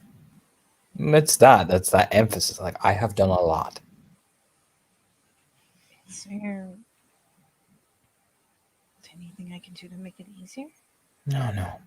Just taps your cheek. No, everything is fine.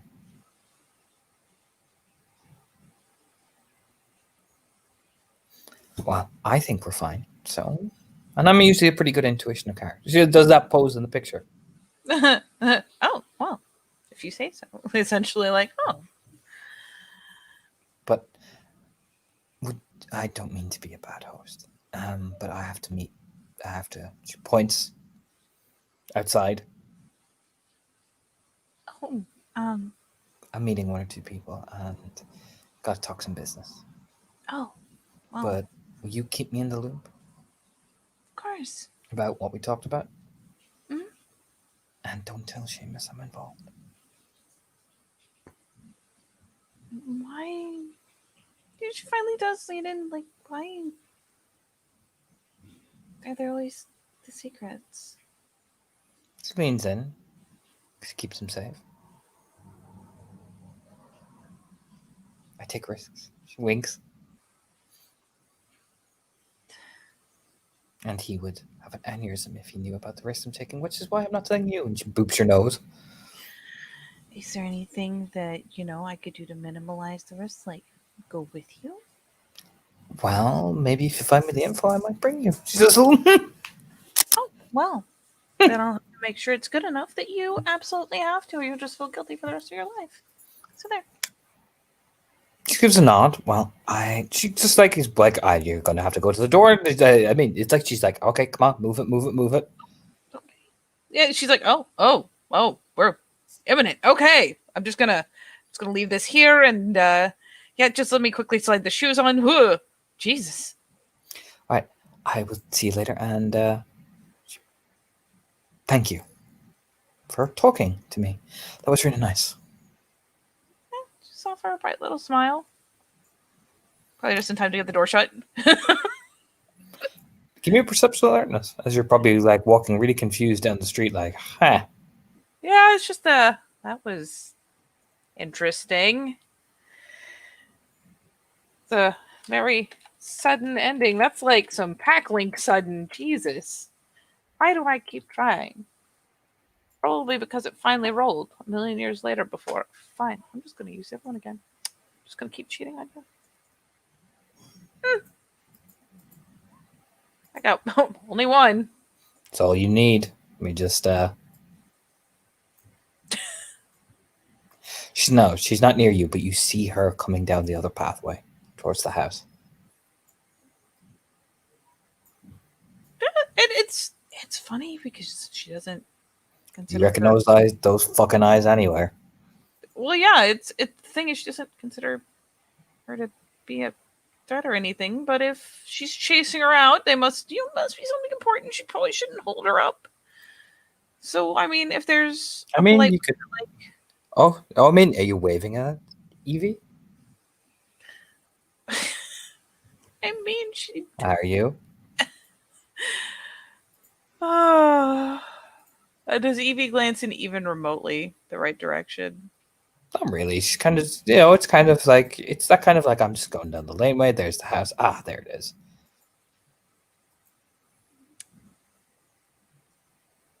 I want to say yes and no, and I'm kind of stuck in the middle.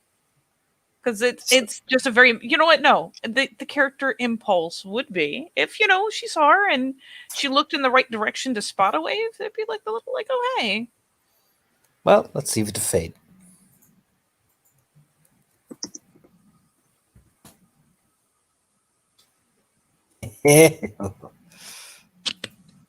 Oh yeah, she sees a little hi. Oh, and Maeve, that smile is, whew. Oh. As she glides over briefly. Maeve, I've not seen you in a while, and looking so beautiful as ever. It has been a while. She does like, she just like takes both your hands, like it does a little spin for you and everything. Like, oh, let me look. Ooh. Yeah, she indulges it. Don't take this the wrong way, but the additional muscle suits you very well. Oh, Adds to your voluptuousness. thank you. It's one of those things where like, wow, that is. Whew. Thank you very much. It's James was wondering where you had hidden from him, so I'll tell him you were by Layla's. She glances over her shoulder. Isn't he? Let me make sure I don't say it wrong. Golden Stag? Mhm. Golden Stag? No, it's the wrong one. Herb Books Rest, the Coach and Horses. Oh, yes, he's always playing. But we haven't seen you in a while. Well, All good, I hope. I did hear that you two have become an item. She gives us a little, lean over, I hope he hasn't wooed you to the point that you're almost nervous of him. there's like there's the blush because oh shit, called out. Nervous? No. I just called away. Duty before love. Oh, she does a little. Oh, should have been. Oh, that does sound like a tale I heard once. Unfortunately, the duty is very enforceable, as glowing as lift may be. Yeah. She just gives this smile, yes, that thing. Well, I would hope that you stop by soon. We have missed you so. You are like a bright little ray of sunshine. Gonna be the Coach and Horses tonight. Oh, I don't go anywhere as common as that. There's a little bit of a smile, like, oh, damn. Just say it then. The pubs are nice, but I much prefer that restaurant, that beautiful Greek man. I could eat him all day. Who knows? I may. She does a little at Maeve, you know what I mean? Oh my. But dear. no, he is not as how you could say it, appetizing as some of the folk here.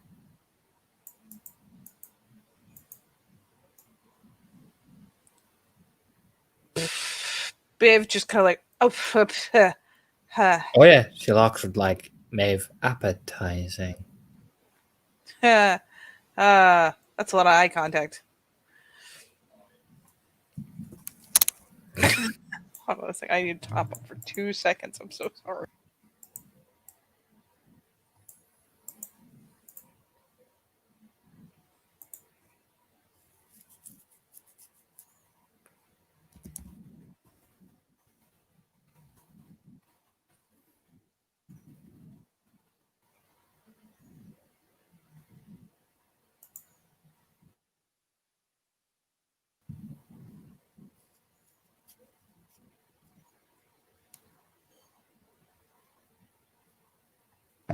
Sorry, I'm back.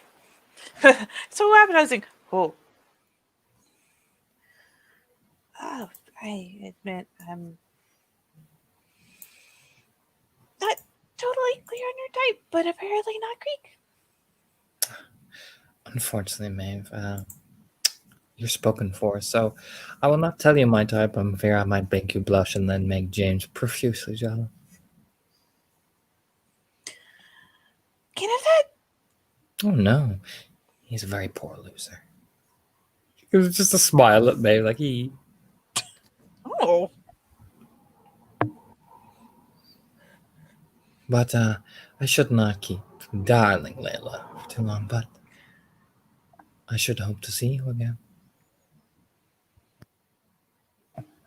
As soon as I can get away.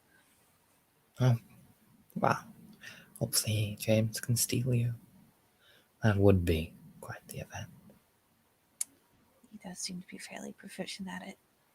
Oh, I imagine so, but unfortunately, my love for James's type died out a long time ago. She does that little eyebrow waggle as she's starting to walk over towards Layla's house. Whoo!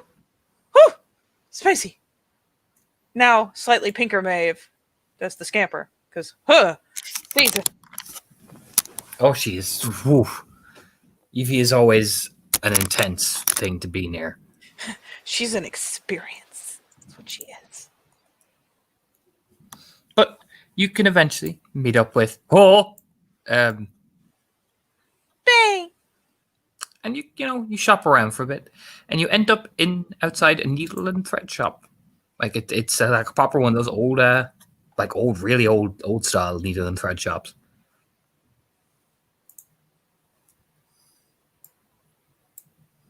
She'll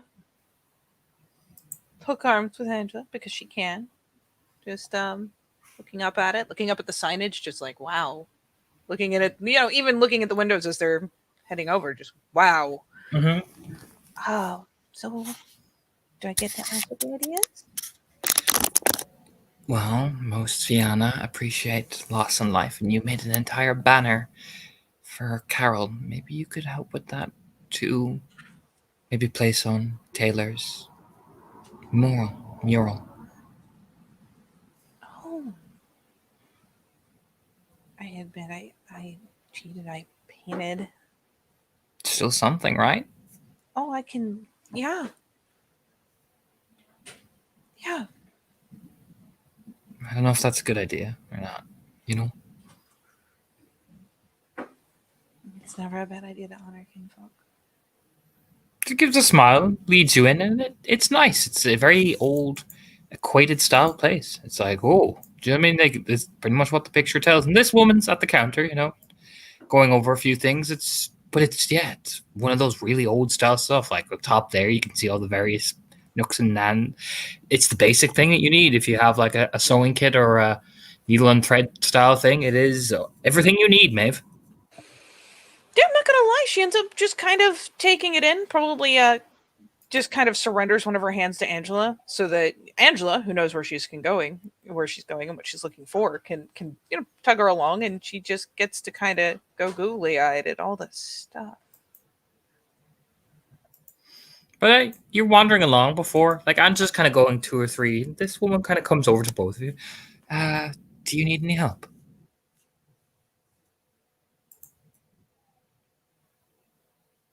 And I assume there are like racks of fabric and whatnot, right? Oh yeah. So, The whole works. You would know more than me, but the whole works essentially. oh yeah, I actually worked in a fabric shop. Yeah, you would know more than me, but it's basically like your proper like it grades from the low quality to the high quality.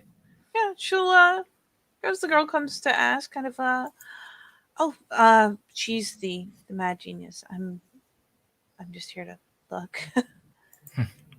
I mean, I could point you out so you don't feel like less of a assistant. uh sure. I'm curious.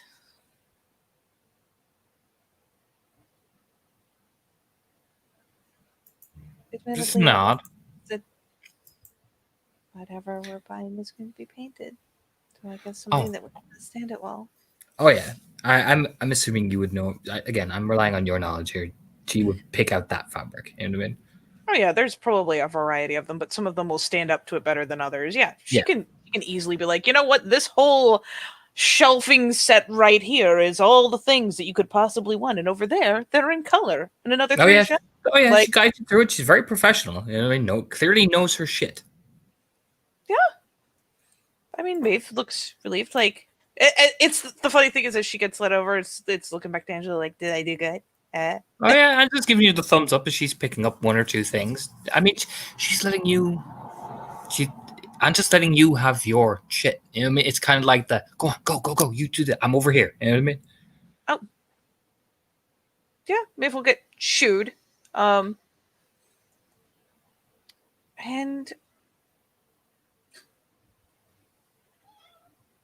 Jesus, cat.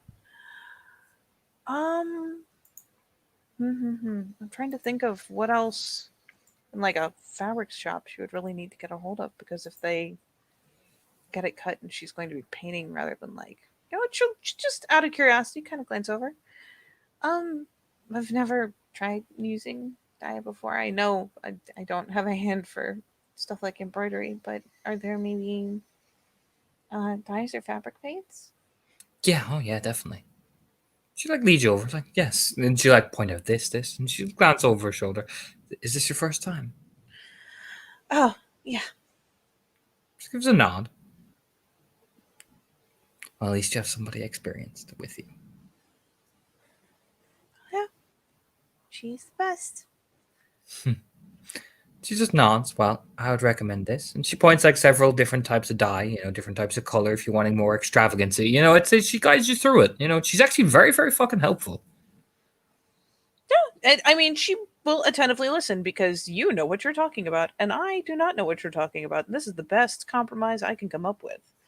As she, will pick them up and be like glancing at the labels periodically as she's talking about them, just trying to commit it to memory.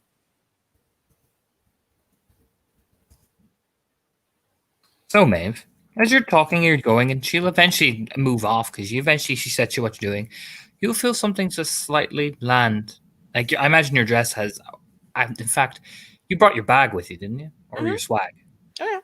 Oh, you feel something land in there. She moves by. She moves by. Yes. I assume she has moved past the bag. Long past it by this point. She's gone back around to, her station. Yeah, I mean, especially feeling it rather than seeing it, there's like the quick glance around of like, who the fuck? Oh, it's definitely not Angela. She's like another 2 aisles down from you. You can see the big copper head just going, oh, maybe this. Ooh.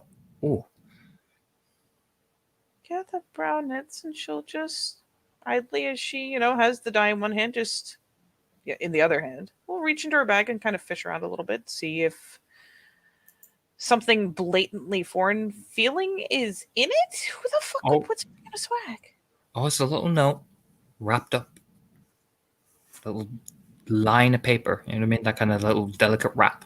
It's almost like it's like you pop the lid off and you scroll out the little message.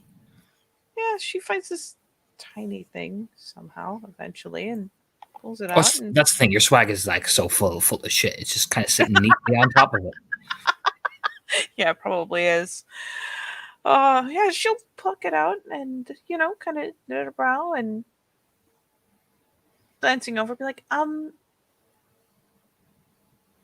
where's Lady Shook?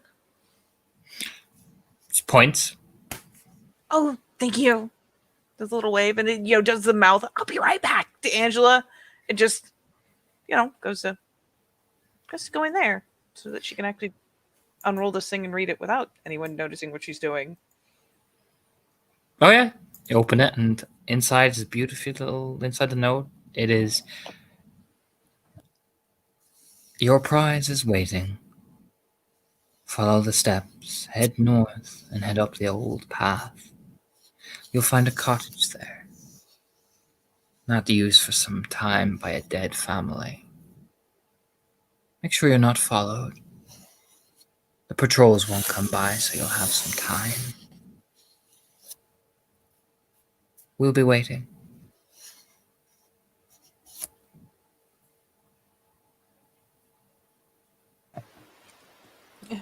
Oh my. Right, time to roll this teeny tiny note back up and just put it back in the little hoo. How you feeling, Maeve? Kind of shook because, I mean, it's always kind of disorienting the ways he finds to start a conversation. The fact that she's out with Angela makes it about 800 times worse.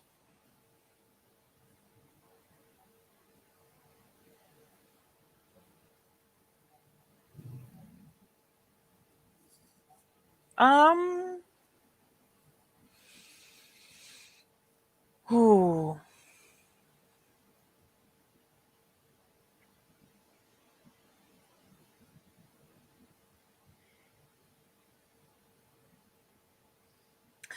So what she's going to do is take a minute to totally not hyperventilate because that is not productive.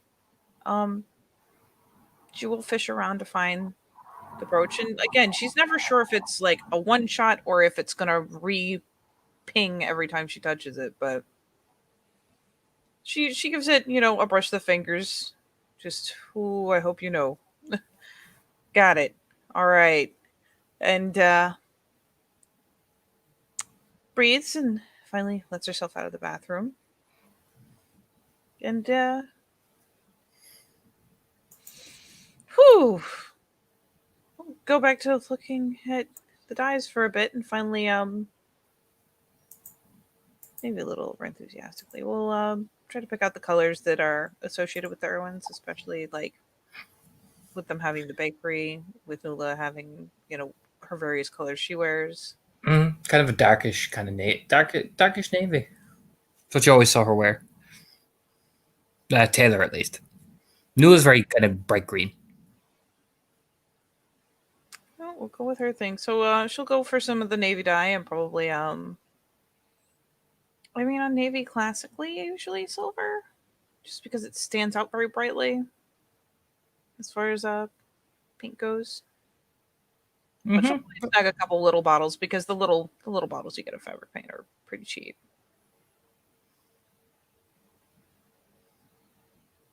But yeah, she'll just go back over to finish her shopping trip, because if she tries to leave in the middle of it, she'll make Angela sad. Oh no, Angela! It's kind of you get your shit. It's very quick, very matter of fact. She Angela knows what she wants. You know what I mean? Mm-hmm. And you're kind of walking out. You glance over. Is there anything else you're here for? Or do you want to go back? No, I do need to make a quick stop off.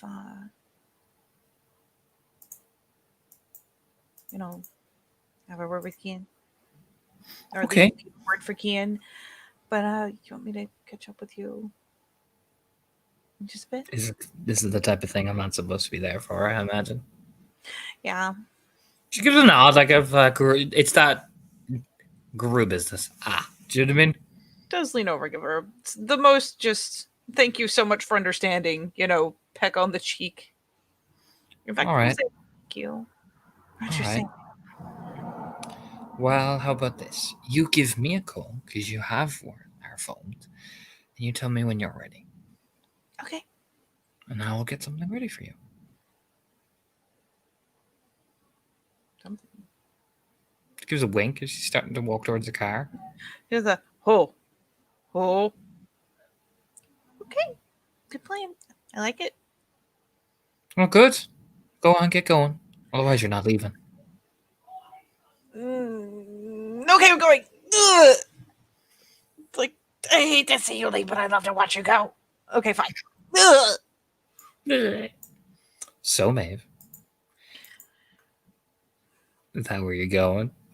Yeah, she will wait and make sure that Angela's, in the car, and turn and make sure that, after she's walked a bit, glance back to make sure Angela is in the car. Oh, yeah. She's driving away. Yeah, she has no reason to suspect you guru business. It's none of mine. I'm fucking off. You know what I mean? Oh, yeah. No, she doesn't think Angela's gonna, double fucking dip on her. No, it's just, if you're in a car that is moving, that's a pretty safe place to be. It's not by any means unbreakable, but it's a good start. So once she sees that Angela is, often moving in a vehicle, she'll go ahead and refocus. Probably take a chance to glance around first too, to make sure there's nobody who's making a special mark of her presence, so that she can kind of disengage from the public eye. Not that you can see. You can see the sewing shop, known as the Empire of the Isles, is closing. And she puts the close sign over. She's probably done that while you were talking to Angela. Yeah, there's just a little glance like, oh shit, it's kind of her teeth.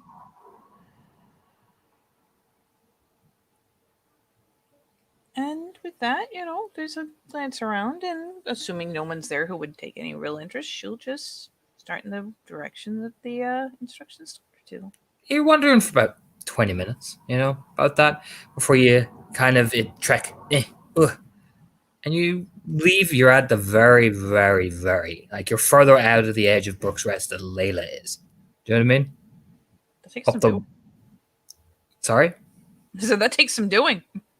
She's west. This is north. And you definitely are away from the gates of Sept as well. You notice. So you end up outside a place like this. Oh, and it's quiet out here now too. And you look around the landscape, and it's so quiet.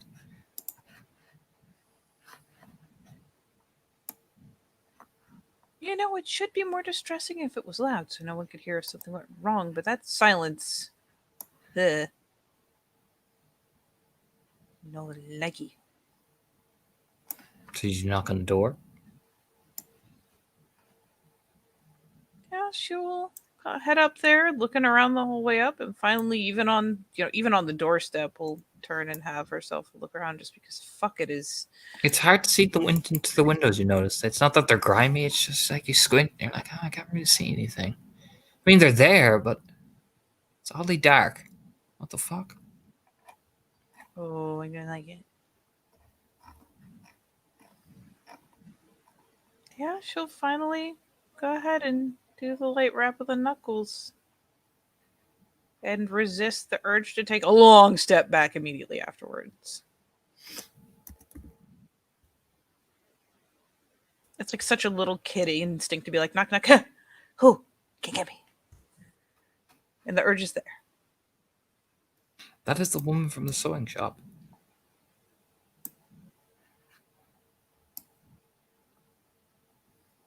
It's just kind of the blink.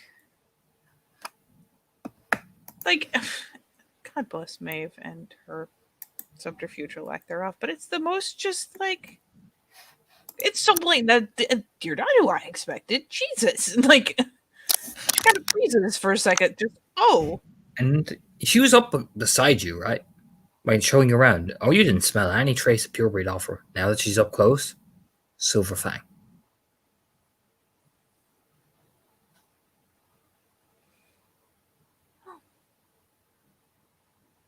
Yes. Lady Maxian, I presume. Yes. Oh, wow. Just gives a little gesture, like, please do come in. Oh my god, she has never wanted to accept hospitality so little in her life. She does it. I trust you had no difficulty getting here. No, very good directions. Very clear. Thank you for the landmarks. No problem. I hope I did not startle you.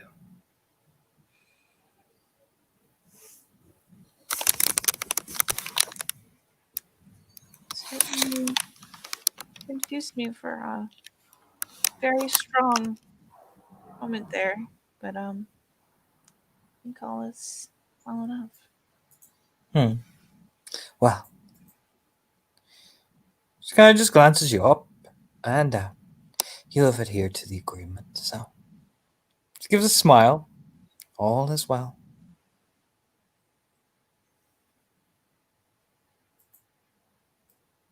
It's the whole, hey, you can tell this at a glance, you say. Yeah. It's just nuts. Grace. Would you like some? Well, there is drink. Would you like some of that before we begin? Sorry, some what? Drink. Oh. And she, gets a polite wave of the hand. Oh, but thank you for the offer. Just gives a polite smile. No introductions then.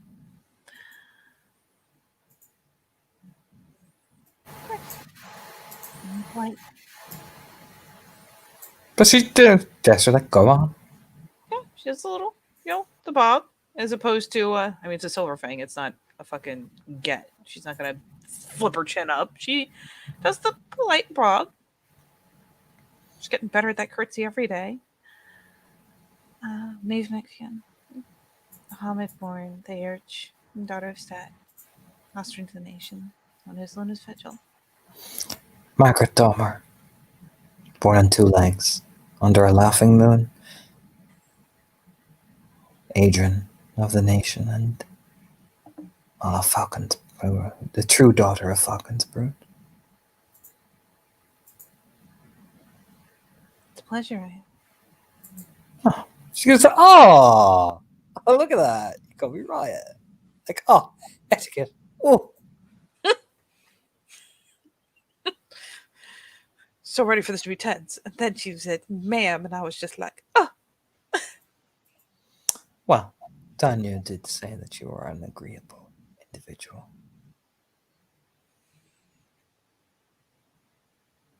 Did you try? Hmm. It's nice to know that you're speaking well of me. Well, we had our suspicions, but I am glad that you at least proved truthful.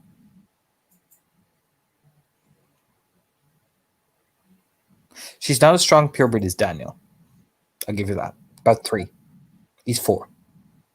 Oof. Well, but it's definitely distinctively silver fang. I assume it's. I mean, I guess that doesn't really make any difference. It's just Silver Fang. It's Silver Fang. It's Silver Fang. So, yeah, she just. But it's a distinctive English accent, though, offer. Definitely English. Same with him. Osterhauer English. That checks out.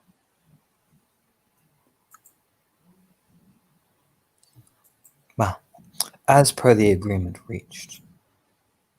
She gives a smile. He has informed me of the deal you struck. Now I'm not going to ask for it now. We will arrange that after your pay collection. Does that seem applicable to you?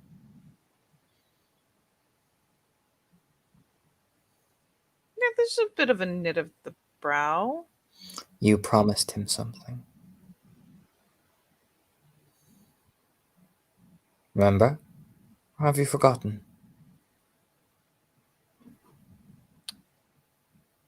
I thought she promised an act.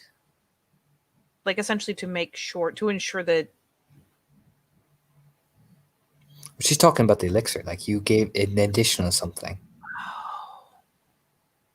Mm-hmm. Keep up, Maeve. Sorry.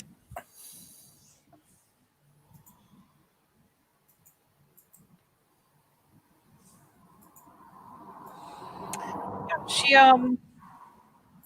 oh, Jesus.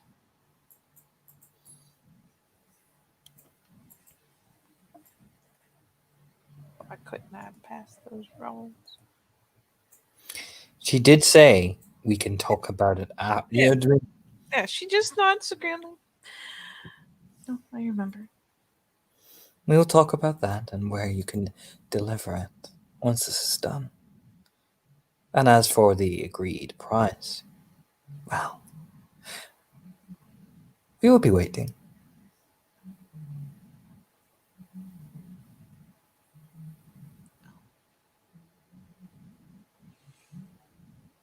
All right. We'll expect a full report on the Gleaming Eye activities by the end of the lunar cycle.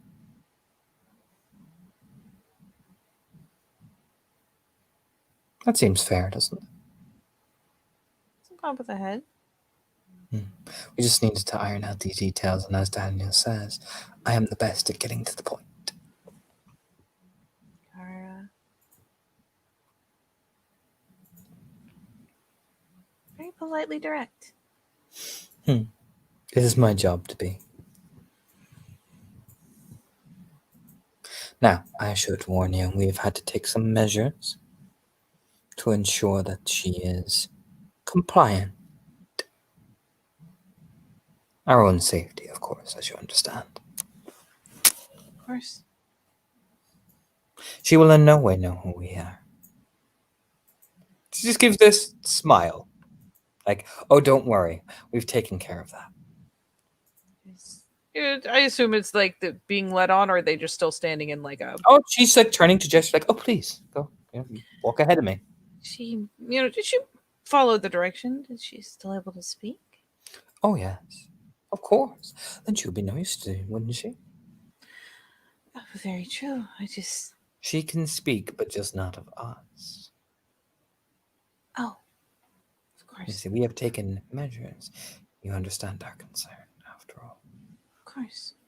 Apprehending such a dangerous individual can always lead to complications, and well, we would not wish to be burned now, would we? No, of course not. Wonderful. So, as long as you are aware, and she finally comes up behind you and just taps your shoulder with her fingers. Oh, maybe she's even quicker than Daniel is. Yeah, but at least it's not silver. Oh no, she doesn't need to. You're not a threat yet. You realize if she doesn't do gestures like that, if she wanted to kill you, she would have done it already. Mm-hmm. She's a raggy. Yeah. You know she's packing. She just doesn't. Why flashy? I could just. Do you know what I mean? I could just fuck with your head, and you won't know. You don't even know where it is. Yeah, I mean, on the touch of the shoulder, you see that it's not to try to twist all the way around and look at her, but it's the head cant to the side. You know, that kind of listening turnaround. Under no circumstance is our involvement in this to be known. No. If you ever wish to change that, it is utterly in your hands. We do not wish to change anything. We are giving you the opportunity to seek the glory yourself and to remember who put you there.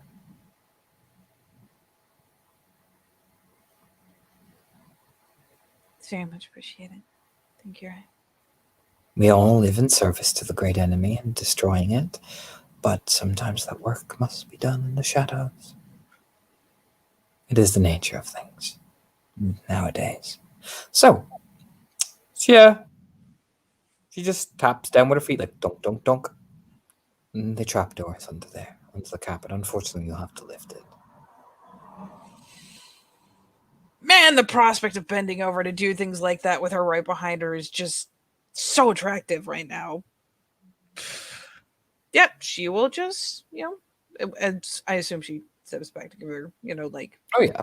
she's not standing on it, but, Maeve will do a little careful looking around to, like, find where to put her fingers to kind of prise this thing Oh, open. you just lift the carpet up and the little handle is there. Do you know what I mean? Oh, yeah. She will lift the carpet and kind of, she doesn't just fling it aside. She kind of like does the back and forth flip flop. So it's, it's kind of tidy there. Yeah, You just when you lift it up as well, that slow like grind. You know what I mean? Yep. Yep. Pulls it up and everything. Yeah, she just gestures like, after you. We're so polite. Oh, Maeve just, goes to get down in the hole and just thinks to herself, oh, please don't let this be the last dumb thing you ever did. You go down and you will see him. And you don't see her face yet. There's like a hood over it. You know what I mean? But you see the tattered dress and the cut scars on her shoulder. You know what I mean? Mm-hmm. He just turns. Lady Macfion. Such a pleasure. It's very good to see you again. Mm. Your prize, as it were. She can't hear us at the minute. I have made sure of that. It's a tip of the head. A glance over the back. Just an incline of his head. Like, it's just game recognizes game. That's fucking clever.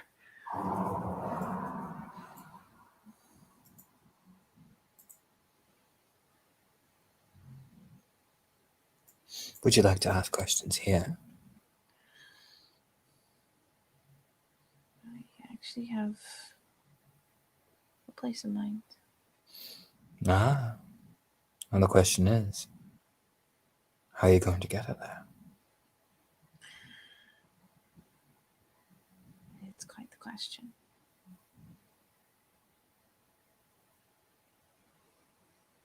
Yeah, because she kind of examines this whole situation for a minute. But she doesn't. Oh, please don't put me further in debt. It's also the risk. You know what you've done as well.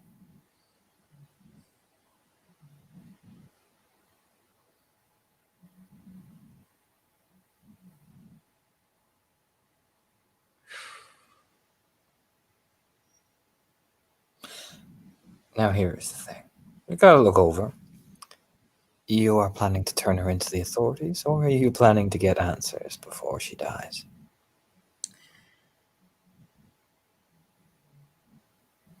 We delivered her here. Depending on how you wish to acquire her, we'll consider our involvement. Will it not? Oh, the head. Consideration is much appreciated. So, what are you doing, Lady Macfion? Do we need to leave, or are we remaining? Here's a much more suited place, far out and away. I'm sure no one would hear anything. He just nods his head at the other osprey, and she just wrenches the fucking top door of the thing shut. And there's the little, like, essentially lamps. You know what I mean? Who? But it creates a weird shadow, Maeve, because you can see him, but it's almost barely. Imagine what that's like for her. Creepy, right? Yeah. You only see silhouettes. Yeah, that's an interesting experience that Maeve hadn't banked on having. But again, the shadows don't seem to be affecting you. You can see him. You notice. You know what I mean? As a theurge, I'll give you this. It's only for her.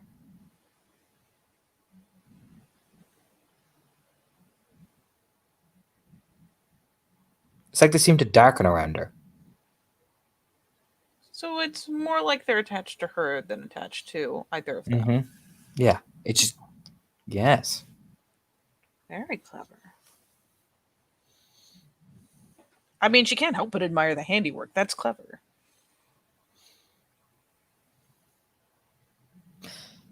Shall we begin?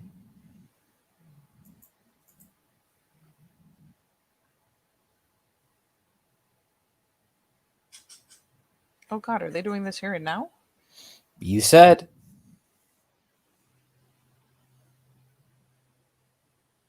You said here is as good a place as any. That's what you No, said. I said I have a much better Oh. place in mind. Oh, I thought you Not said what I here. Oh. Oh no.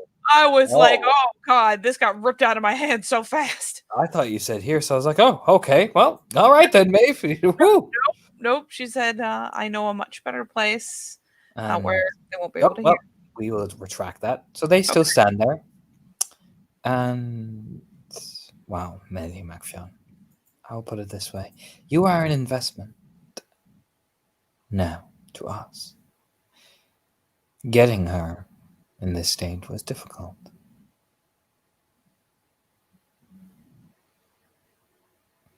How will you be getting her to your place? How far is it?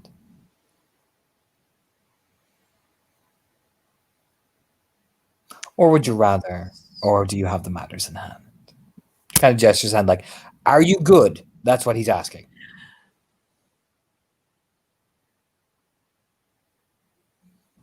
Because we can leave and make sure there was no trace of us ever here.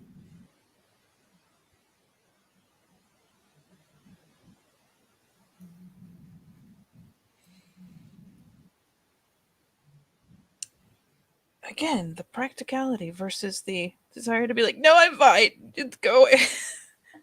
Well, here's the nice thing. to look like a badass. I will give you a witch check.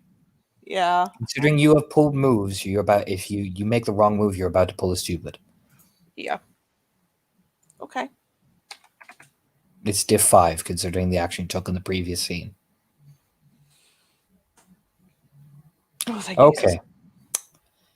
You have told the warder you're meeting him at this place. Yep.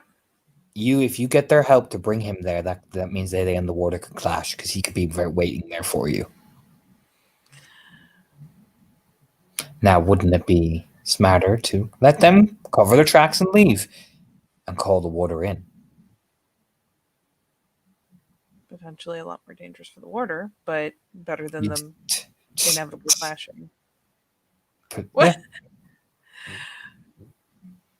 I mean, I say much more dangerous, like he doesn't know exactly what the fuck he's dealing with. So, yeah. Then again, there are certain things. I'll give you 3 successes. You could just ask to leave the bag over her head. She's pretty immobile. Almost as if she's in a deep sleep. Would you mind if I return the bag to you the next time that we met? He leans in. For anyone who asks, it is a night sleep. Of course. So long as it remains on her head. She cannot hear, see, All she can do is breathe.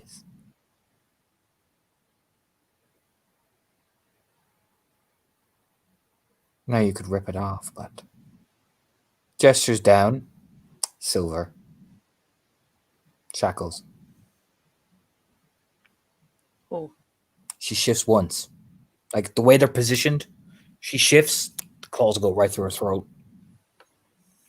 I mean, how she shifts, she might just straight lose the hands and arterial die. Just fucking Yep. Jesus. Now the question would be, he just ding ding ding taps the silver with his fingers.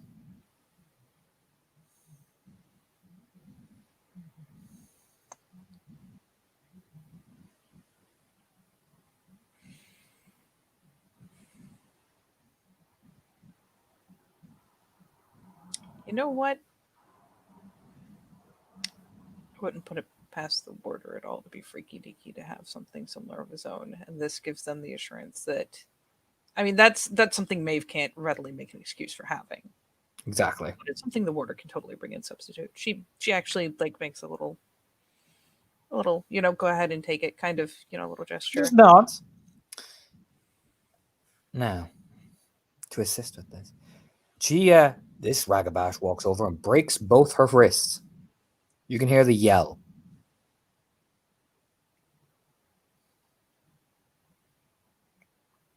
But she's still just utterly immobilized. Yep. Yeah, just oh. That's a hell of a thing to watch. I'm just saying. Oh yeah, she can't move as long as that bag. Like I mean, it's fastened like tight. You know what I mean? You can even see her breathing. Like you know what I mean? It's like it's wrapped in, like locked in. Like you can even see the padlock chain and everything on it. You know what I mean? As long as that stays on, she can't see, move, just breathe. A night trap. Yeah, there's just oh.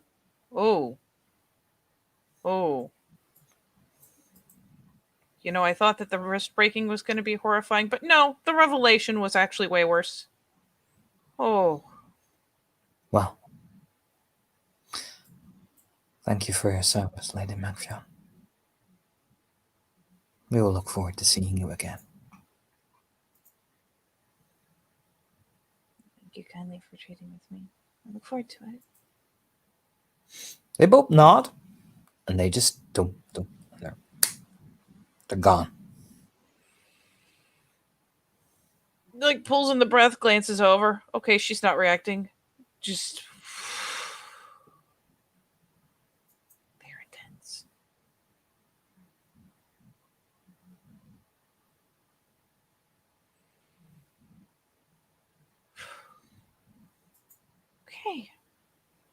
Okay. Just needs to contact. There is a telephone here. Oh, thank God, there's a phone. There's a phone. I have a phone. You have a phone. It's 2003. You have a phone. Oh, thank God I have a phone. Oh, yeah, she takes a minute to kind of just get her wits back about her because, wow, that mask is actually really horrifying. Okay, wow, where the fuck is my phone? Yep, calling Big Papa McNessa. Oh, there's like a ding ding ding ding. Hello. Good evening, Graham. Maeve Macfion. I find myself in an interesting situation. Oh dear. Thought you might take interest in. I imagine I would. Where are you? She proceeds to give pretty much the directions to get to essentially where her starting point is, followed by, not every little step of the way. There's a house at the edge of Brook's Rest, roughly here. And yeah, kind of gives rough directions. Once you come inside, down the hall, beneath the rug, there is a trap door. And I have some very interesting company. Wonderful. I'll send my folk to you. Stay tight. And if if the person makes an escape, well, the litany is the litany. Oh, she won't.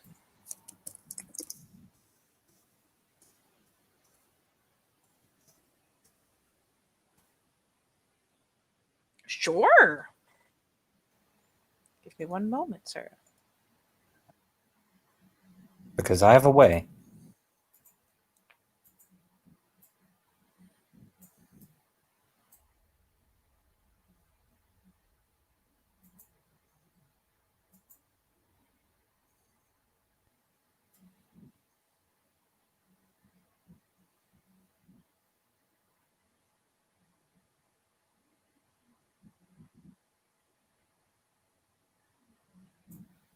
All right. He was not prepared, so give him just one moment. He's preparing himself.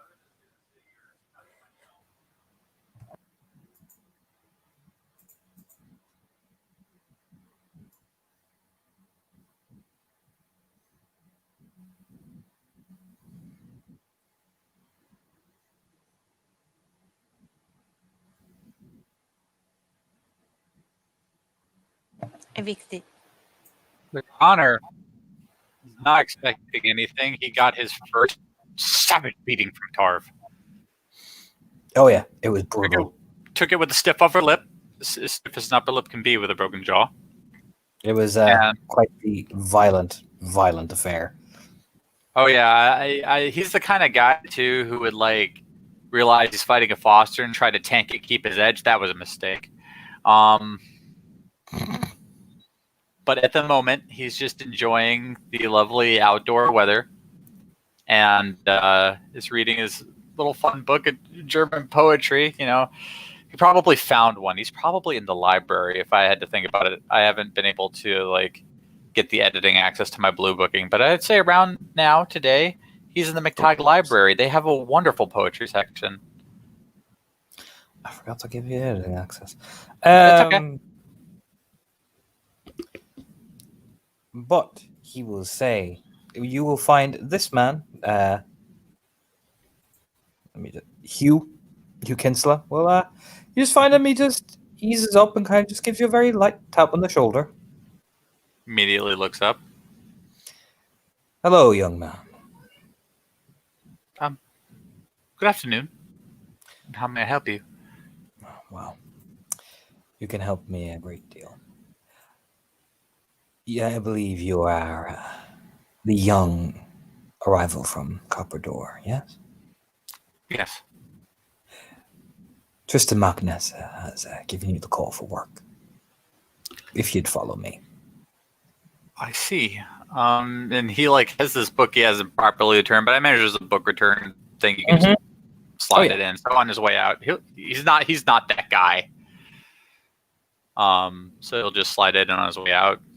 Doesn't even really miss a step. Do you have a set of tools you'll need? Depending on the nature of the work, yes. Well, I suggest you get them. It's going to be quite the messy affair. Just give us a polite, like, head bob, like, oh, you're going to need them, big man.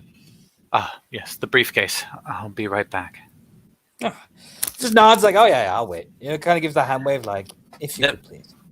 And he'll go up to his room where, like, I think the most he's added to the room is, like, a weapons rack. Like, just sword, other sword, knife. Takes the knife. We're practical today. And then takes the briefcase. More on the briefcase later. But he just comes back out, and the knife is probably in a sheath. I mean, look, the man wears like 3 or 4 layers, for fuck's sake. It's under there somewhere. The briefcase is in his hand like he's a proper little gentleman about to go to work. And in some ways he is. So, while I'm hurriedly editing pictures, eventually Hugh, this man, drives you out towards the edge of Book's Rest. And I will show you the cottage. Ignore this lady, she's not here, otherwise this will be sad. You're driving even if she is, like, it's probably under 80 successes of fucking you can't see me. Exactly. So you're driving for a hot minute. and you come out to what looks to be the very edge, like northern edge of Brook's Rest. Oh, it's quiet and it's the mountainous landscape, and you look around like, man, this is whoa, scenic. Like Hugh has got a gun with him, to be fair as well. You know what I mean? He ain't playing. I believe the asset is inside. Young Lady MacFionn has her waiting.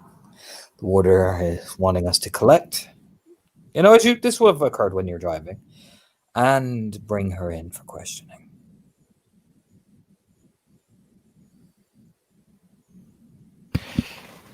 I see. By the looks of things, it is one of the spirals that are giving us the run through, so we're very eager to make sure that she is compliant.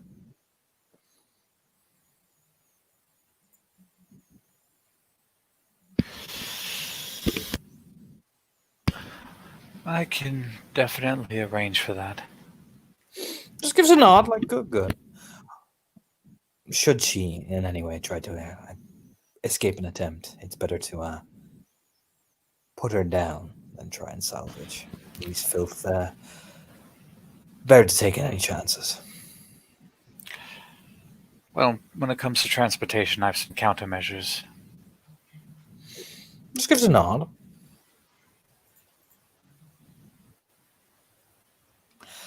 I believe we are taking her to the remains of the McNamara Manor, the Golden Antlered Home.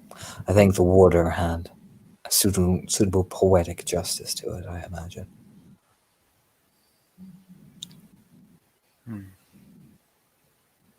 Very quiet place.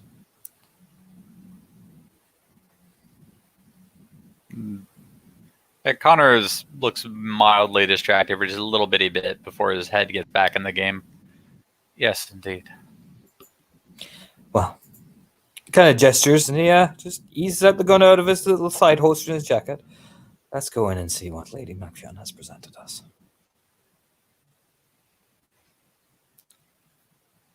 Yes, let's.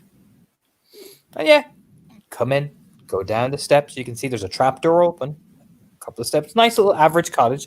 Nothing of interest. It's kind of, again, nothing of interest. It's like the nicks and knacks of your typical Irish cottage. You see them in England all over the English countryside, all over the place as well. Yeah. But eventually you see Maeve sitting there with this woman, but you won't see her face. You just see a black bag that's, I mean, like padlocked in. So it, like you can see the outlines of her face because it's pressed that tightly in.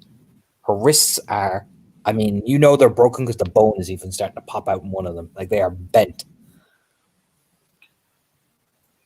Lady MacFionn, is she insensate? She cannot see or hear, and she cannot move as long as that hood stays on. You just got glances over at Connor like, huh. Oh. So Clever. Makes it rather simple. He looks at Hugh. Do you want me to employ my measures regardless? Yes. But it'd be Very safe and well. sorry with these rabble. Maeve, this man who, like, gave you his hanky and was ever so cheerful at the dinner table opens a briefcase that is full of things that look sharp and upsetting. They're all clean, and what he ends up taking out is it looked like a pair of wire cutters and a spool of very, very fine wire that he wraps around what's left of her wrists and her ankles before using the wire cutters, which typically like have a kind of pliers bit at the end to clamp them down.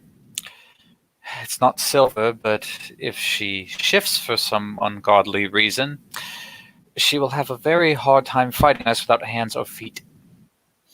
It's nods, proving like, oh, well, works into that kind of, good. That's fucked up, but all right. Like, all right, kid. Nice. He glanced over as he's popping a cigarette in his mouth. I take it all as well, Lady MacFionn. it is. Shall you be accompanying us for this trip? I will. Oh, wow. That is, Woman of culture. Well, Indeed. kind of gives you the gesture. Ladies first, after all. We have to keep civilities. Indeed. They will go first out of this fucking creepy trap door. Oh yeah, I imagine it's awkward. Like, all right, I'm gonna take her legs. You take her the back of her. Up Well, we go, even boy. worse is just like, Lady Macfilm, before you depart,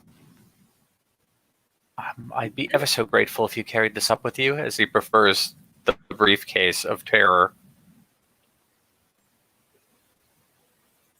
Yeah, honestly, she's like, depending on how deep this little sub room is, she'll probably just clamber out and reach down for it.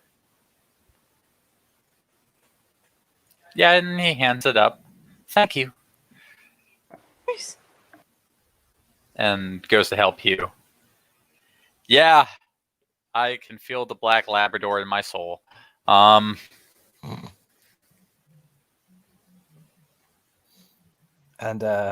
you know, the fucking black Labrador trots you guys up the stairs. Like, come on, guys. You know what I mean? I love everybody. Just appears above the screen. This is the part where this gets scary. You know what I mean?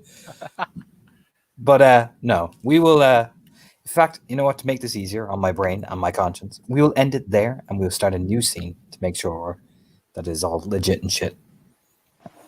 Okay. So, as we end our scene with the happy Labrador